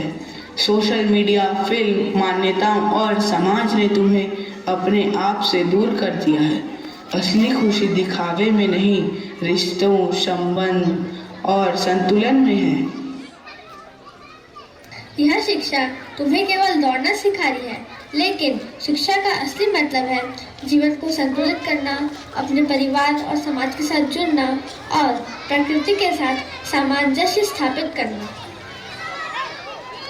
तुम्हें समझ नहीं आता? तुम्हारी भोगवादी सोच ने सिर्फ तुम्हें नहीं, हमें और आने वाली पीढ़ियों को भी गहरे जख्म दिए हैं। लाखों पेड़ जो तुमने लाभ की मानसिकता के चलते काट दिए, हर कटे हुए पेड़ के साथ हमारी सांसें भी कट रही हैं। हर नदी जो तुमने विषैली कर दी, उसने न सिर्फ पानी बल्कि हमारी आत्मा की भी शुद्धता छीन ली। ये लालच तुम्हारी आत्मा को खोखला कर रहा है और तुम्हारा यह अंधापन पूरे संसार को खाई में धकेल रहा है। क्या तुम्हें सुनाई नहीं देता? उन बच्चों की सिसकियाँ जो तुम्हारी लाभ मानसिकता के कारण भूख से तड़प कर जमीन पर गिरे, क्या तुम्हें दिखाई नहीं देता? वो सूखा जो तुम्हारी स्वार्थपरता ने हमारे खेतों और दिलों पर छोड़ा है। तुम्हारा हर कदम प्रकृति को चीरता है, लेकिन याद रखो ये वही प्रकृति है जो एक दिन तुम्हारे विनाश का हिसाब लिखेगी। अब भी समय है, जाग जाओ, वरना आने वाली पीढ़ी ना तुम्हारा नाम लेगी ना तुम्हारी कब्र पर फूल चढ़ाएगी। आरव का आत्मबोध। मैं समझ गया हूँ, अधिक से अधिक पैसा, पद की लालसा और दिखावा जीवन का मतलब नहीं है। मैं अपने रिश्तों को संवारूंगा, प्रकृति का सम्मान करूंगा, प्रकृति के साथ संतुलन स्थापित करूंगा और समाज के इस दिखावे के खेल से बाहर निकलूंगा। आरव की यह यात्रा केवल उसकी नहीं बल्कि हर उस इंसान की है जो दिखावा और भोगवाद के जाल में फंसा हुआ है और घुट घुट के मर रहा है और अपनों को मार रहा है। जीवन का असली अर्थ है संतुलन, रिश्तों में अपनापन, समाज में सहयोग और प्रकृति का संवर्धन। आइए मानवीय चेतना का दीप जलाएं और इस दौर से बाहर निकलें।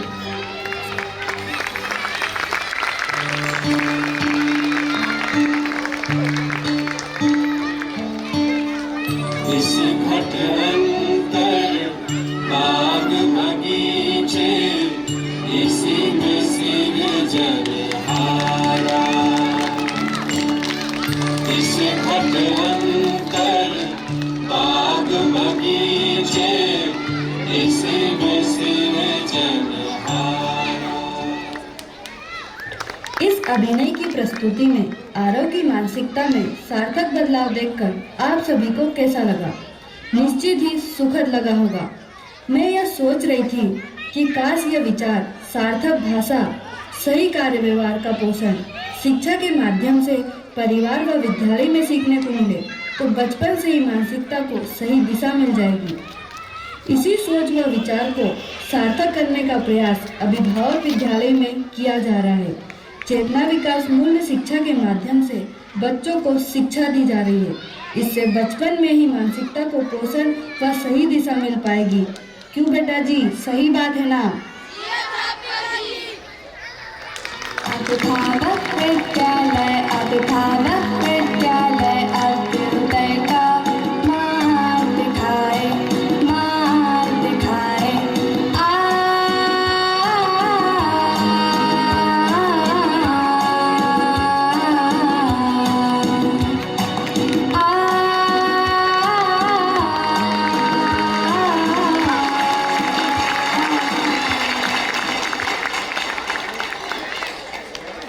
जिनके बीच में विद्यालय चल रहा है और दूसरी तरफ एक ऐसे इंस्टीट्यूट के स्टाफ और डायरेक्टर आए हैं जो सपना होता है ग्रामीण और शहरी सभी बच्चों का।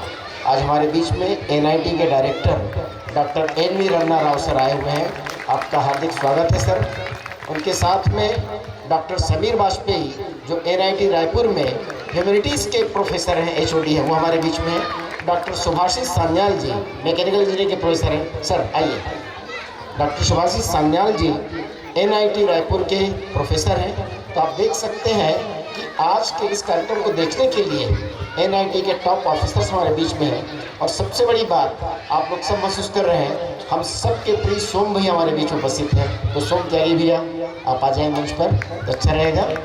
और साथ ही साथ मैं साधन भैया से आग्रह करूँगा कि साधन भैया भी मंच पर आ जाएँ, साधन भट्टाचार्य जी। और साथ ही आप सब जानते ही हैं साधन भैया, सोम भैया ये वो लोग हैं जिन्होंने श्रद्धेय नागराज जी के मार्गदर्शन में मानवीय चेतना के दीप को जलाने का काम पिछले 30 से 40 वर्षों से जारी रखा हुआ है। तो आप दोनों की उपस्थिति में और साथ में समीर वाजपेयी जी और सान्याल जी, ये नए नाम नहीं है जो लोग अभ्युदय संस्थान से जुड़े हैं।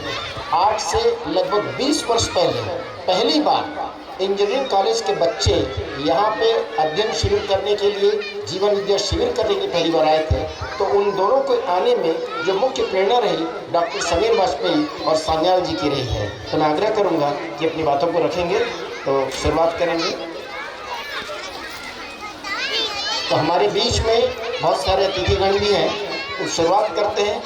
हमारे बहनों का आग्रह है कि मोमेंटो स्मृति चिन्ह दिया जाए हमारे अतिथियों को, और साथ में कुछ विशिष्ट अतिथि भी आए हुए हैं। आपको जान के हैरत भरी प्रसन्नता होगी, एक सज्जन आए हैं डॉक्टर रमाकांत झा जी। यहाँ पर हैं क्या रमाकांत झा जी?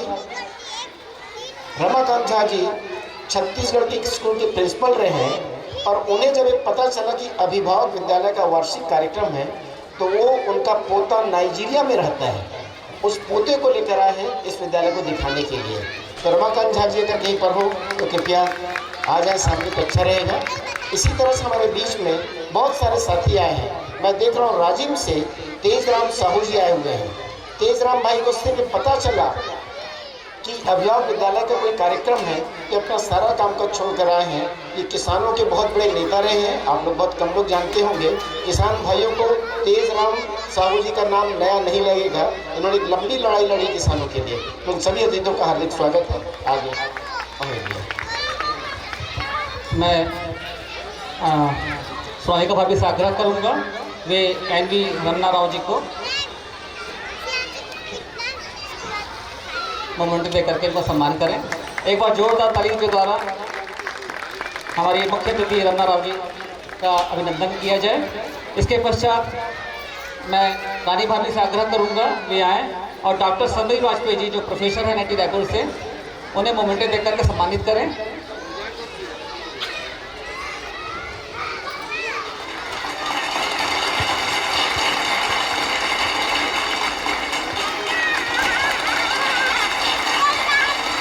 डॉक्टर सुभाषी सान्याल जी के अभिनंदन के लिए मैं मेघा बेटा जी से आग्रह करूंगा भी आए और डॉक्टर साहब का अभिनंदन करें।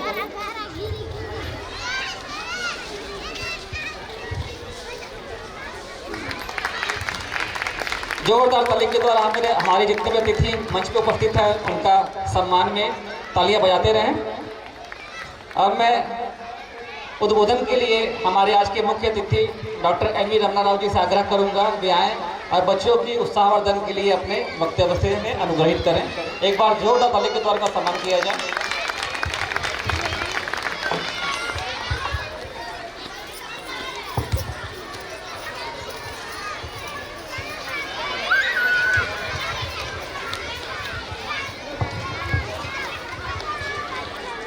मंच में उपस्थित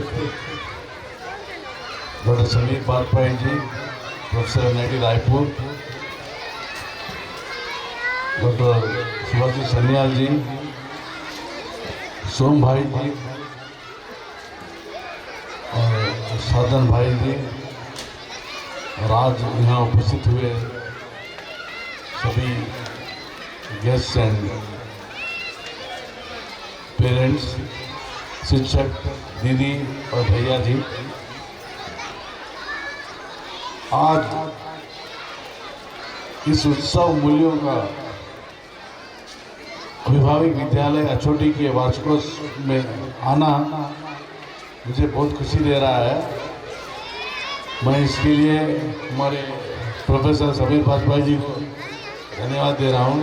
मुझे बहुत अच्छा लगा, स्पेशली जो एग्जीबिशन बच्चों का जो एग्रीकल्चर फील्ड में है वो, या कारपेंट्री में हो, या टेलरिंग में हो, या कुकिंग में हो, उसका देखने का मुझे अच्छा मौका मिला है। एक चीज़ तो बहुत ही साफ है कि आजकल के जीवन में मूल्य शिक्षा जो है उससे नैतिक, सांस्कृतिक, सामाजिक और आध्यात्मिक मूल्यों का जीवन में अपनाना बहुत ही लाभदायक है। अभी हम बहुत सारे नाटक, डांस देखे हैं, उसमें से इतना अच्छा लगा देख के कि जब हम लोग पढ़ते थे ये सब नहीं था।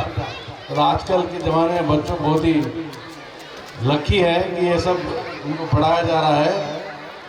यह शिक्षा हर व्यक्ति को सही और गलत के भेद करने की समझ प्रदान करती है और उसे समाज के प्रति जिम्मेदार बनाती है।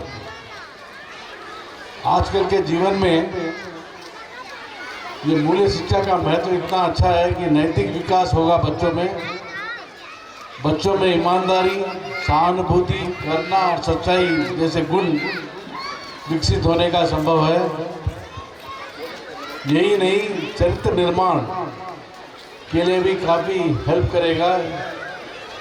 यह हर विद्यार्थी के व्यक्तित्व को निखारने और उसका चरित्र मजबूत बनाने में मदद करती है।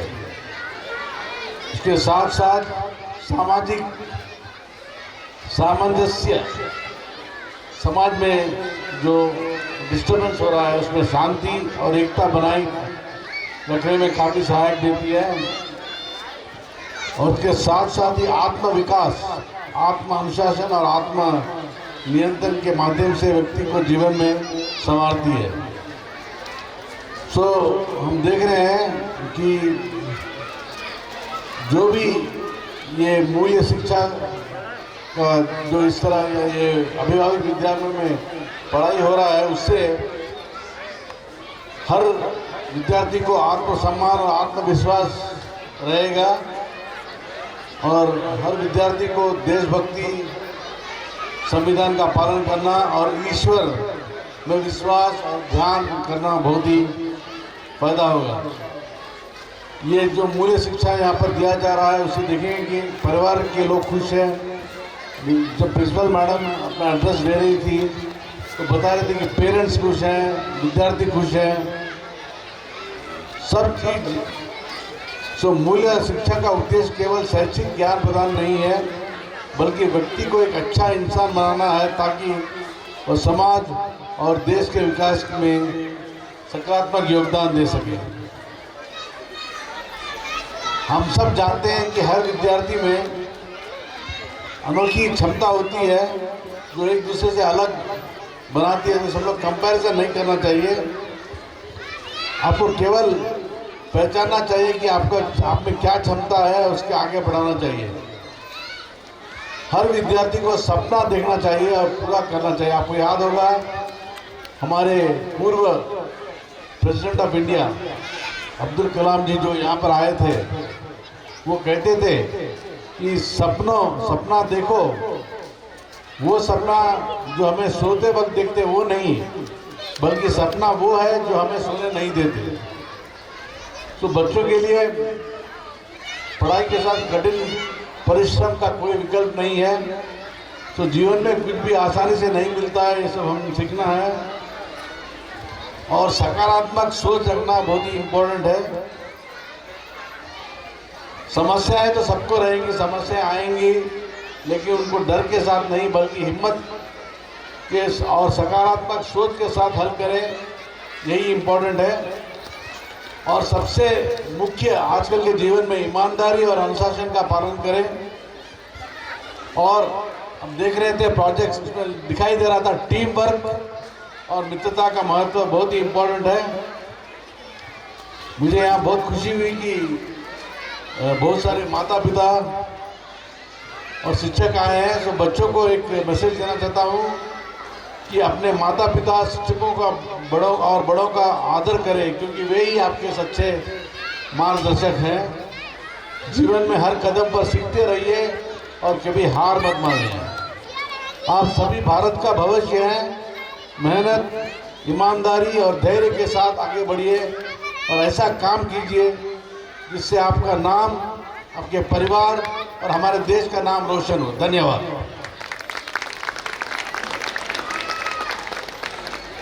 धन्यवाद भैया जी, आपने बहुत सुंदर उद्बोधन दिया और बहुत ही प्रेरणादायी आपका उद्बोधन रहा। आगे मैं कार्यक्रम की इस अगली कड़ी में समीर वाजपेयी भैया जी को एक छोटा सा उद्बोधन के लिए आमंत्रित करती हूँ, ताकि वो बच्चों को प्रोत्साहित कर पाए और हमको भी कुछ प्रेरणाएं मिले। मंचासीन कार्यक्रम के मुख्य अतिथि आदरणीय प्रोफेसर रमणा राव निदेशक राष्ट्रीय प्रौद्योगिकी संस्थान रायपुर, मेरे सहयोगी सन्याल साहब, आदरणीय सोम भैया, प्रिय संकेत भाई, साधन भैया, अभिभावक विद्यालय के समस्त आदरणीय शिक्षकगण, शिक्षिकागण, प्रिय विद्यार्थियों, अभिभावकों, यहाँ आकर एक ऐसा अनुभव हुआ जो अभिभूत करने वाला है।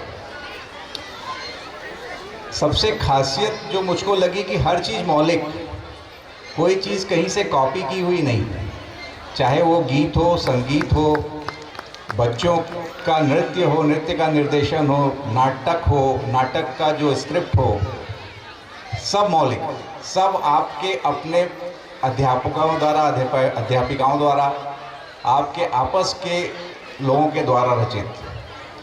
तो जो सृजन और सर्जन का एक नया आयाम जिस विद्यालय में जिन विद्यार्थियों को मिल रहा है, इस तरह का वातावरण मिल रहा है, तो एक विद्यार्थी से भविष्य में जिस तरह की अपेक्षाएं हैं, मुझे आज ये कार्यक्रम देखकर ये पूरा विश्वास हो गया कि अभिभावक विद्यालय के समस्त विद्यार्थी समाज की, व्यापार की, इंडस्ट्री की, संस्कृति की, सभ्यता की सभी अपेक्षाओं पे खरे उतरेंगे भविष्य में। क्योंकि जो ज्ञान और जो कौशल आवश्यक माना जाता है, उससे कहीं अधिक वो अपने योग्य अध्यापकों, अध्यापिकाओं के नेतृत्व में प्राप्त कर रहे हैं। आपने मुझको शामिल किया अपने इस आयोजन में, इसके लिए आपका हृदय से आभारी हूँ। धन्यवाद। आप सबको बहुत सारी शुभकामनाएं। बहुत बहुत धन्यवाद भैया जी। संक्षिप्त में आप बहुत सुंदर उद्बोधन दिए और हमें बहुत अच्छी बात, हमारी ही अच्छी बात बताई, तो हमें बहुत अच्छा लगा।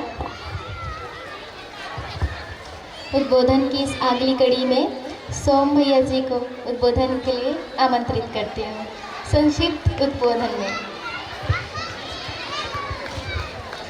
संक्षिप्त, आपने कितना संक्षिप्त बोला है, मैं ध्यान रखूँ। आदरणीय रमन्ना राव जी, साधन भाई, समीर भाई, सन्याल भाई और पंडाल में बैठे हमारे सभी भाई बंधुओं और सभी हमारे अभिभावकों, सबके लिए जोरदार ताली। मन संचालन करते समय हमारी बहन बोल रही थी कि बड़ी, क्या बोला था, बड़ी मेहनत से महफिल सजाई, तो इसमें कोई शंका नहीं है। 25 साल लगे इस महफिल को सजने में और आदरणीय बाबा जी के उसके पहले 60 साल लगे इस महफिल को सजने में और उसके पहले परंपरा की एक लंबी मेहनत लगी इस महफिल तक पहुंचने में।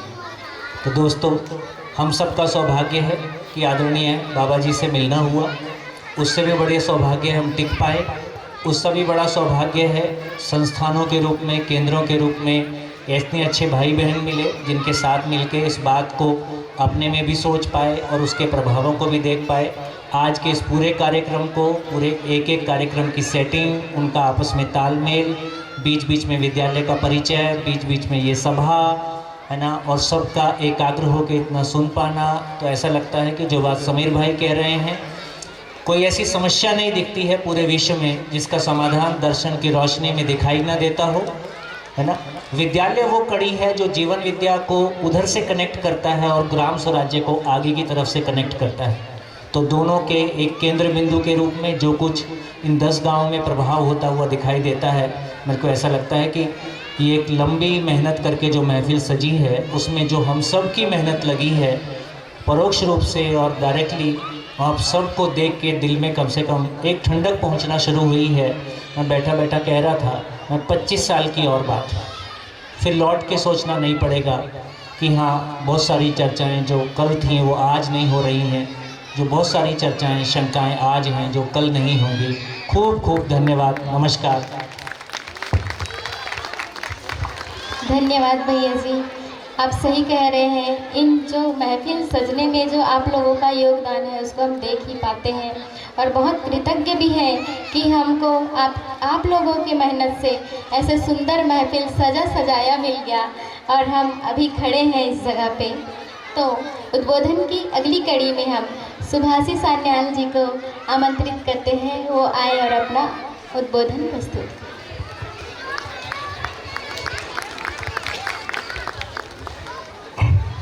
आदरणीय निदेशक महोदय, सोम भाई, साधन भैया, समीर भाई,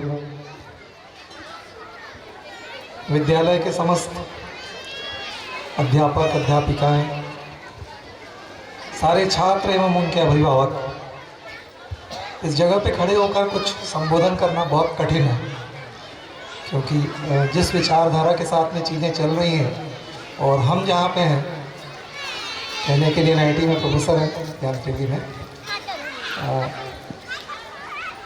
तो मैं प्रयास करूँगा कुछ चीज़ों को आप लोगों के साथ में शेयर करूँ। मैं दर्शन के बारे में कोई चीज़ कह नहीं सकता, क्योंकि उसमें आप काफ़ी आगे हैं। सोम भैया ने 25 साल की बात कही, वाकई 20-25 साल पहले हम लोगों ने संस्था को, तकनीकी शिक्षा संस्था को इस प्रयास के साथ में, इस दर्शन के साथ में जोड़ने का एक प्रयास किया था। काफ़ी ऊंची नीची यात्रा रही, पर किसी तरह हम अभी भी उस पर टिके हुए हैं। तो ये दर्शन की खूबी ही है, जिसको हम लोगों ने स्वीकार तो किया ही है और आगे चलने में उसको मदद करने का पूरा जो है सहयोग वो दे रहे हैं।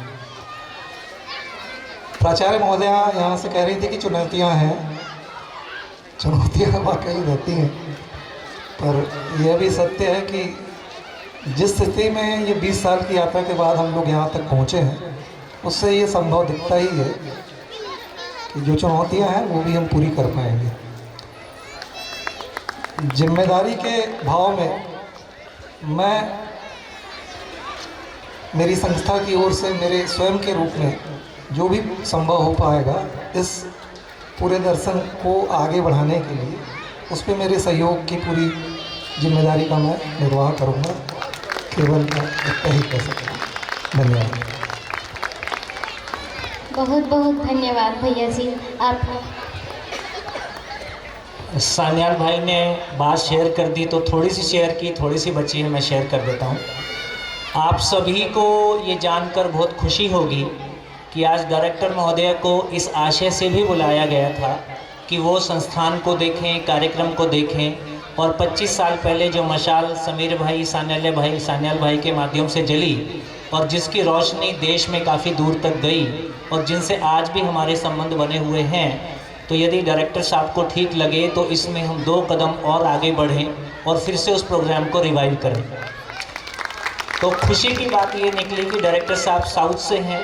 हमारे मित्र जो IIIT हैदराबाद में प्रदीप रमन चल्ला जी, वो जीवन विद्या के शिविर करते रहे हैं और सर ने अपने यहाँ बुला के उनके शिविर पहले से ही करवाए। तो ये बहुत सुखद एक आश्चर्य हमको मिला कि सर पहले से ही कंटेंट से परिचित हैं, उन लोगों से परिचित हैं जो उसको लेके देश में चल रहे हैं। तो बहुत कुछ कहने सुनने की आवश्यकता नहीं पड़ी। तो बहुत सारा आपका भाव बहुत अच्छा ही है और जितना हमने सोचा था उससे कहीं ज़्यादा हमको आशा जगी है। हम उम्मीद करते हैं कि फिर से NIT के साथ जो कार्यक्रम चला था, इस बार और मजबूती के साथ दूसरी पारी फिर से खेली जाए रमन्ना जी के कार्यक्रम।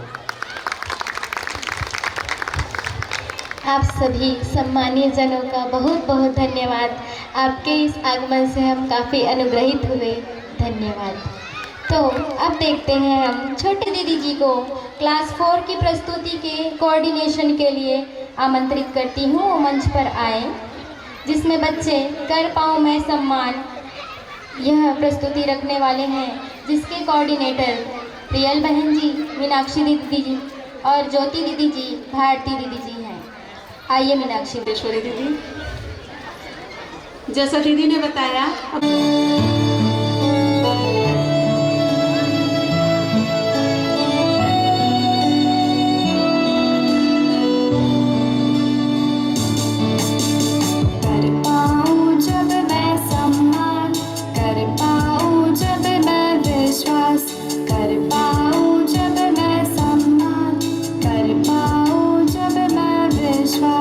तभी कहलाऊं मैं भाई जी, तभी कहलाऊं मैं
तभी कहलाऊं मैं भाई जी, तभी कहलाऊं मैं बहन जी।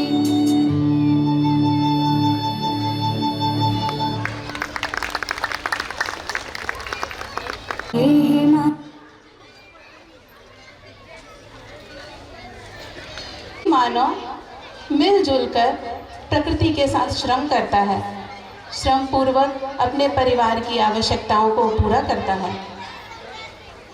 और जब वो ऐसे ही धरती की हर इकाई, चींटी, पक्षी, पेड़ पौधे, मिट्टी, हवा, पानी, सबका ध्यान करते हुए जब मानव ऐसे ही श्रम करते हैं, मिलजुल कर श्रम करते हैं, तो यही श्रम मानव में उत्साह लाता है। सभी उत्साह और उमंग से भर जाते हैं। ऐसे ही उत्साह और उमंग को नृत्य के माध्यम से क्लास 5 के बच्चे प्रस्तुत करेंगे। और इस गीत को भी लिखा है पूनम दीदी ने, स्वर दिया है अनन्या बेटा जी ने, और इसे कोरियोग्राफ किया है प्रियल बेटा जी ने। और बच्चे जो प्रस्तुत करेंगे उनके नाम है वैदिक बेटा जी, उद्यम बेटा जी, तृप्ति बेटा जी, सृष्टि बेटा जी, रिमझिम बेटा जी, प्रियांशु बेटा जी, पिहू बेटा जी, लक्ष्मी बेटा जी और ईशान बेटा जी। बच्चे अपनी पोजीशन ले लें।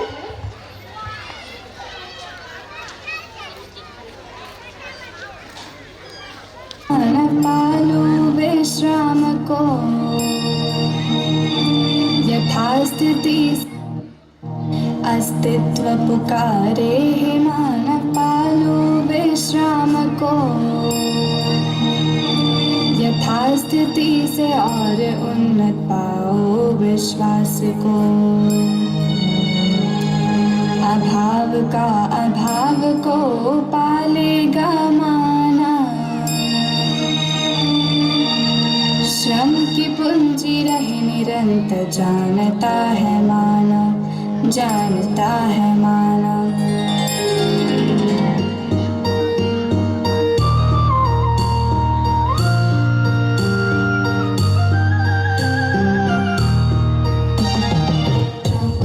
उमंग लाए लाए लाए, श्रम उत्सव में लक्ष्य समाए समाए समाए। श्रम उत्सव उमंग लाए लाए लाए, श्रम उत्सव में लक्ष्य समाए समाए समाए।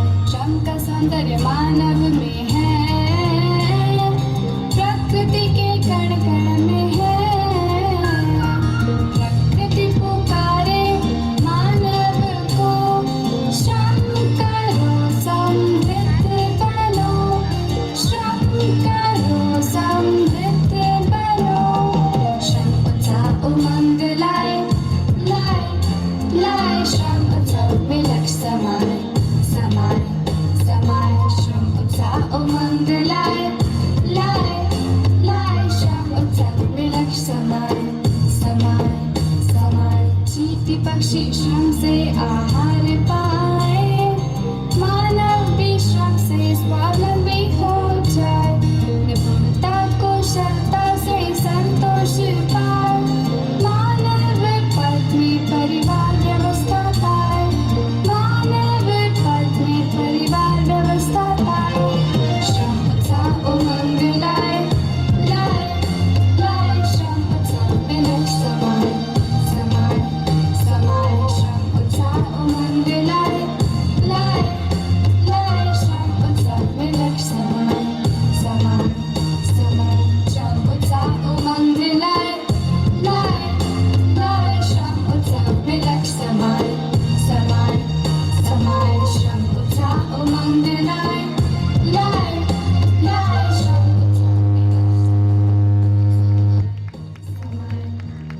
जब आंखों में अरमान लिया, मंजिल को अपना मान लिया, फिर मुश्किल क्या और आसान क्या, जब ठान लिया तो ठान लिया।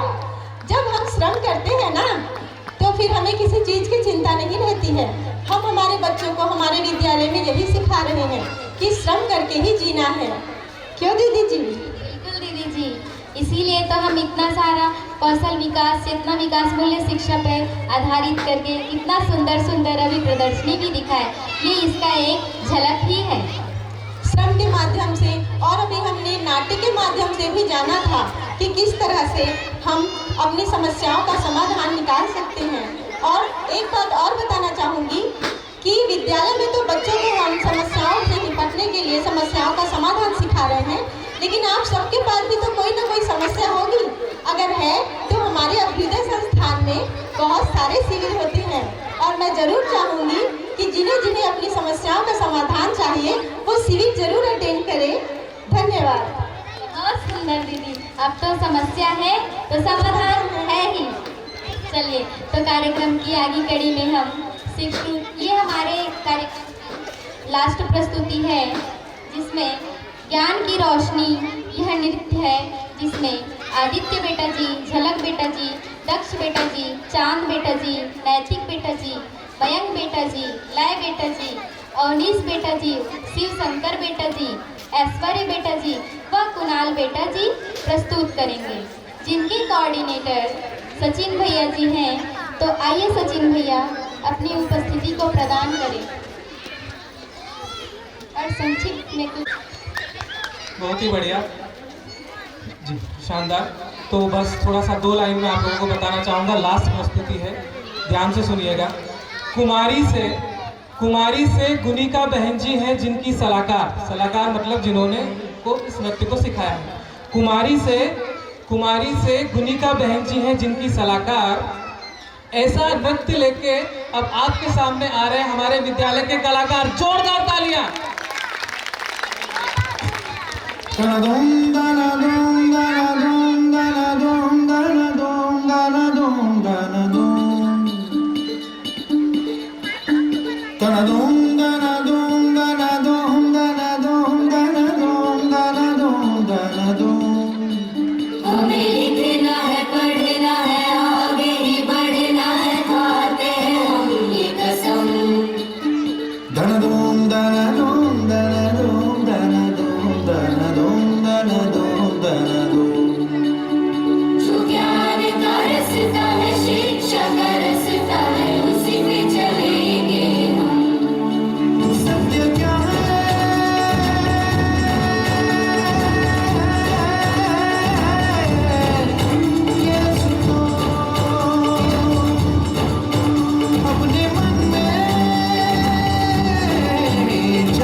जो शिक्षा पा गया है वही आगे आ गया है।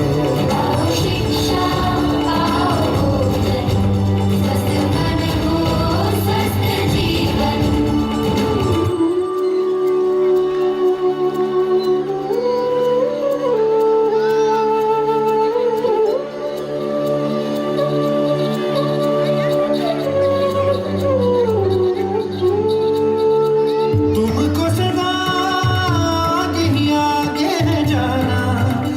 शपथ लो काम कोई अच्छा है करके दिखाना, ये शपथ लो जो पाएंगे हम कुछ न दिखाएंगे हम, पढ़ लिख के जो काज करेंगे सबके मन में राज करेंगे, राज करेंगे, राज करेंगे, समझो जरा।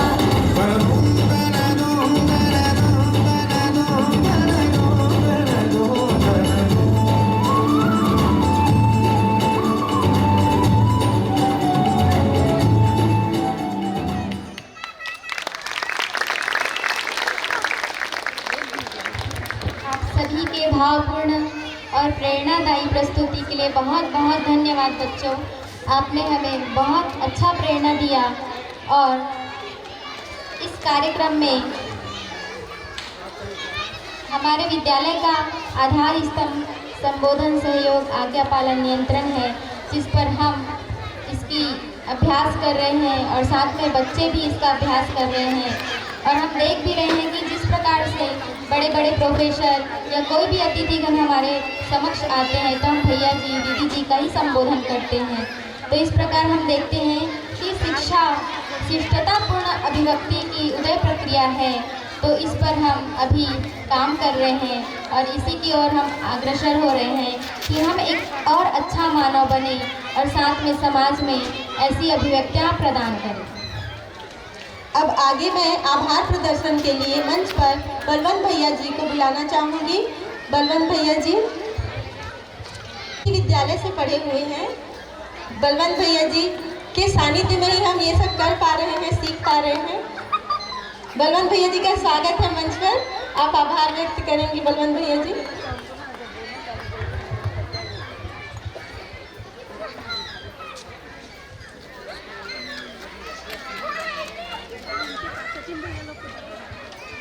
सबसे पहले पूज्य बाबा जी को नमन, माता जी को प्रणाम। आप लोग इतने धैर्य के साथ बैठे हुए हैं और आप सबको बांधे रखने में हमारी लोकेश्वरी बहन और उमा बहन, इन्होंने जो आज की शाम की संध्या जिस ढंग से समा बांधी है उसके लिए बहुत ही, सबसे पहले तो उनका बहुत बहुत धन्यवाद। बहुत ही शानदार आप लोगों ने ये मंच संचालन किया। हमारी बहनें पहली बार हमने पूरे विश्वास के साथ उनको ये दिया कार्यभार और उन्होंने सफलता से किया। आज के हमारे बीच में सम्मानीय अतिथिगण हमारे बीच में बहुत ही आग्रह के साथ में समय दिए।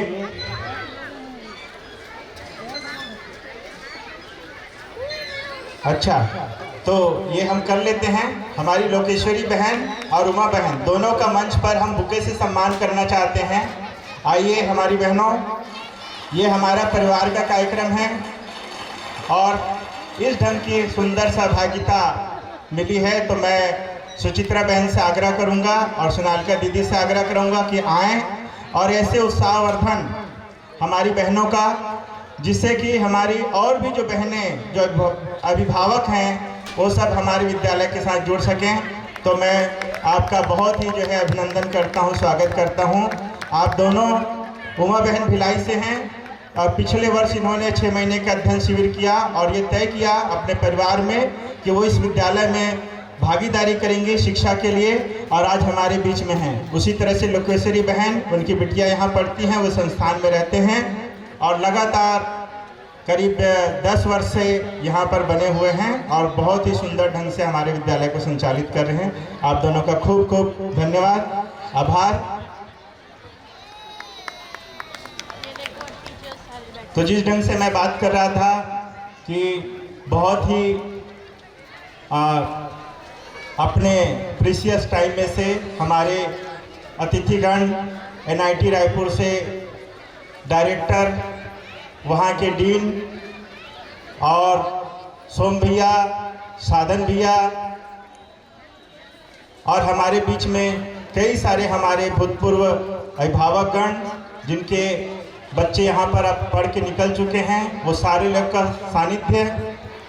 साथ ही साथ ऐसे सभी अभिभावकगण जो वर्तमान में हमारे साथ बने हुए हैं, सब आप सबका खूब सारा सहयोग, खूब सारा सानिध्य हमको हमेशा मिलता रहा है, आगे भी मिलता रहेगा। जो भी हमारे यहाँ अभ्युदय संस्थान के परिवार, सारे परिवारगण, उन सब का हमेशा मिलने वाला सहयोग, उसके कारण ही आज ये अभिभावक विद्यालय हम सब ने अभी देखा कि पिछले 25 वर्षों की यात्रा के कारण से आज ये इतना सज पाया है। यहाँ पर आकर दूर पूरे भारत से बसने वाले ऐसे परिवार जिन्होंने अपनी मूल भूमि को छोड़कर ग्राम अछोटी, ग्राम हिंगना, ग्राम धौर को अपनी मूल भूमि बना लिया, ऐसे परिवारों के सानिध्य और उनके मेहनत कर्म के कारण से आज ये विद्यालय सजा हुआ है। यहाँ के आसपास के 10 गांवों से पढ़ने वाले विद्यार्थीगण, उनके अभिभावकगण, जिनके कारण से उन्होंने हम पर विश्वास किया।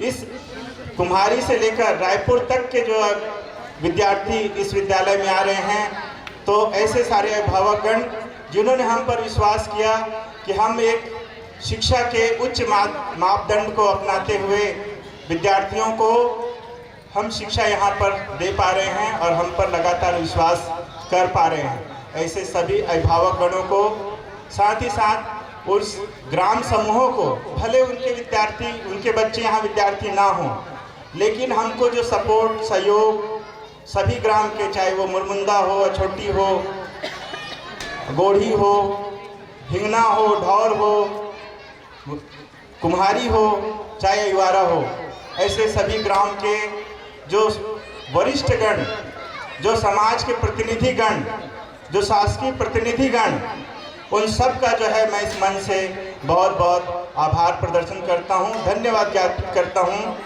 आसपास के जो इंस्टीट्यूट है, जैसे कि गोढ़ी में हमारे संकुल के अध्यापक गण हैं, हमारे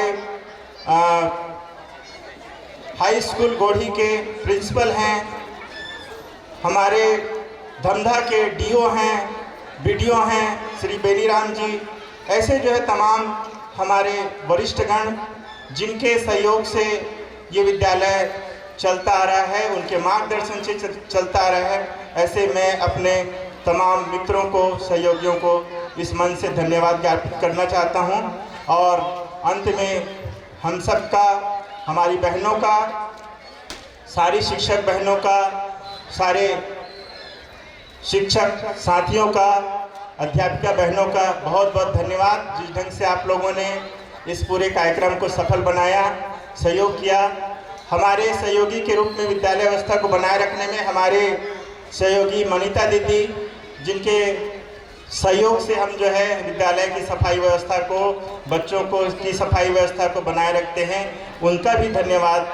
और तमाम परिवारों का जिनका सानिध्य हमको प्रत्यक्ष रूप से मिलता है, उन तमाम परिवारों का जिनका सानिध्य हमको अप्रत्यक्ष रूप से मिलता है, ऐसे प्रत्यक्ष अप्रत्यक्ष रूप से सहयोग देने वाले सभी परिवारों का जन जन का मैं इस विद्यालय की ओर से, इस परिसर में उपस्थित सबकी ओर से, अपनी ओर से बहुत बहुत आभार व्यक्त करता हूं। आप सबका बहुत बहुत धन्यवाद इस प्रोग्राम को सफल बनाने के लिए। आप सबको मैं भोजन पर आमंत्रित करता हूं। भोजन व्यवस्था चालू है और आप आइए और सब मिलकर जो है हम आज की इस सुखद क्षणों को और सुखद बनाएं। धन्यवाद।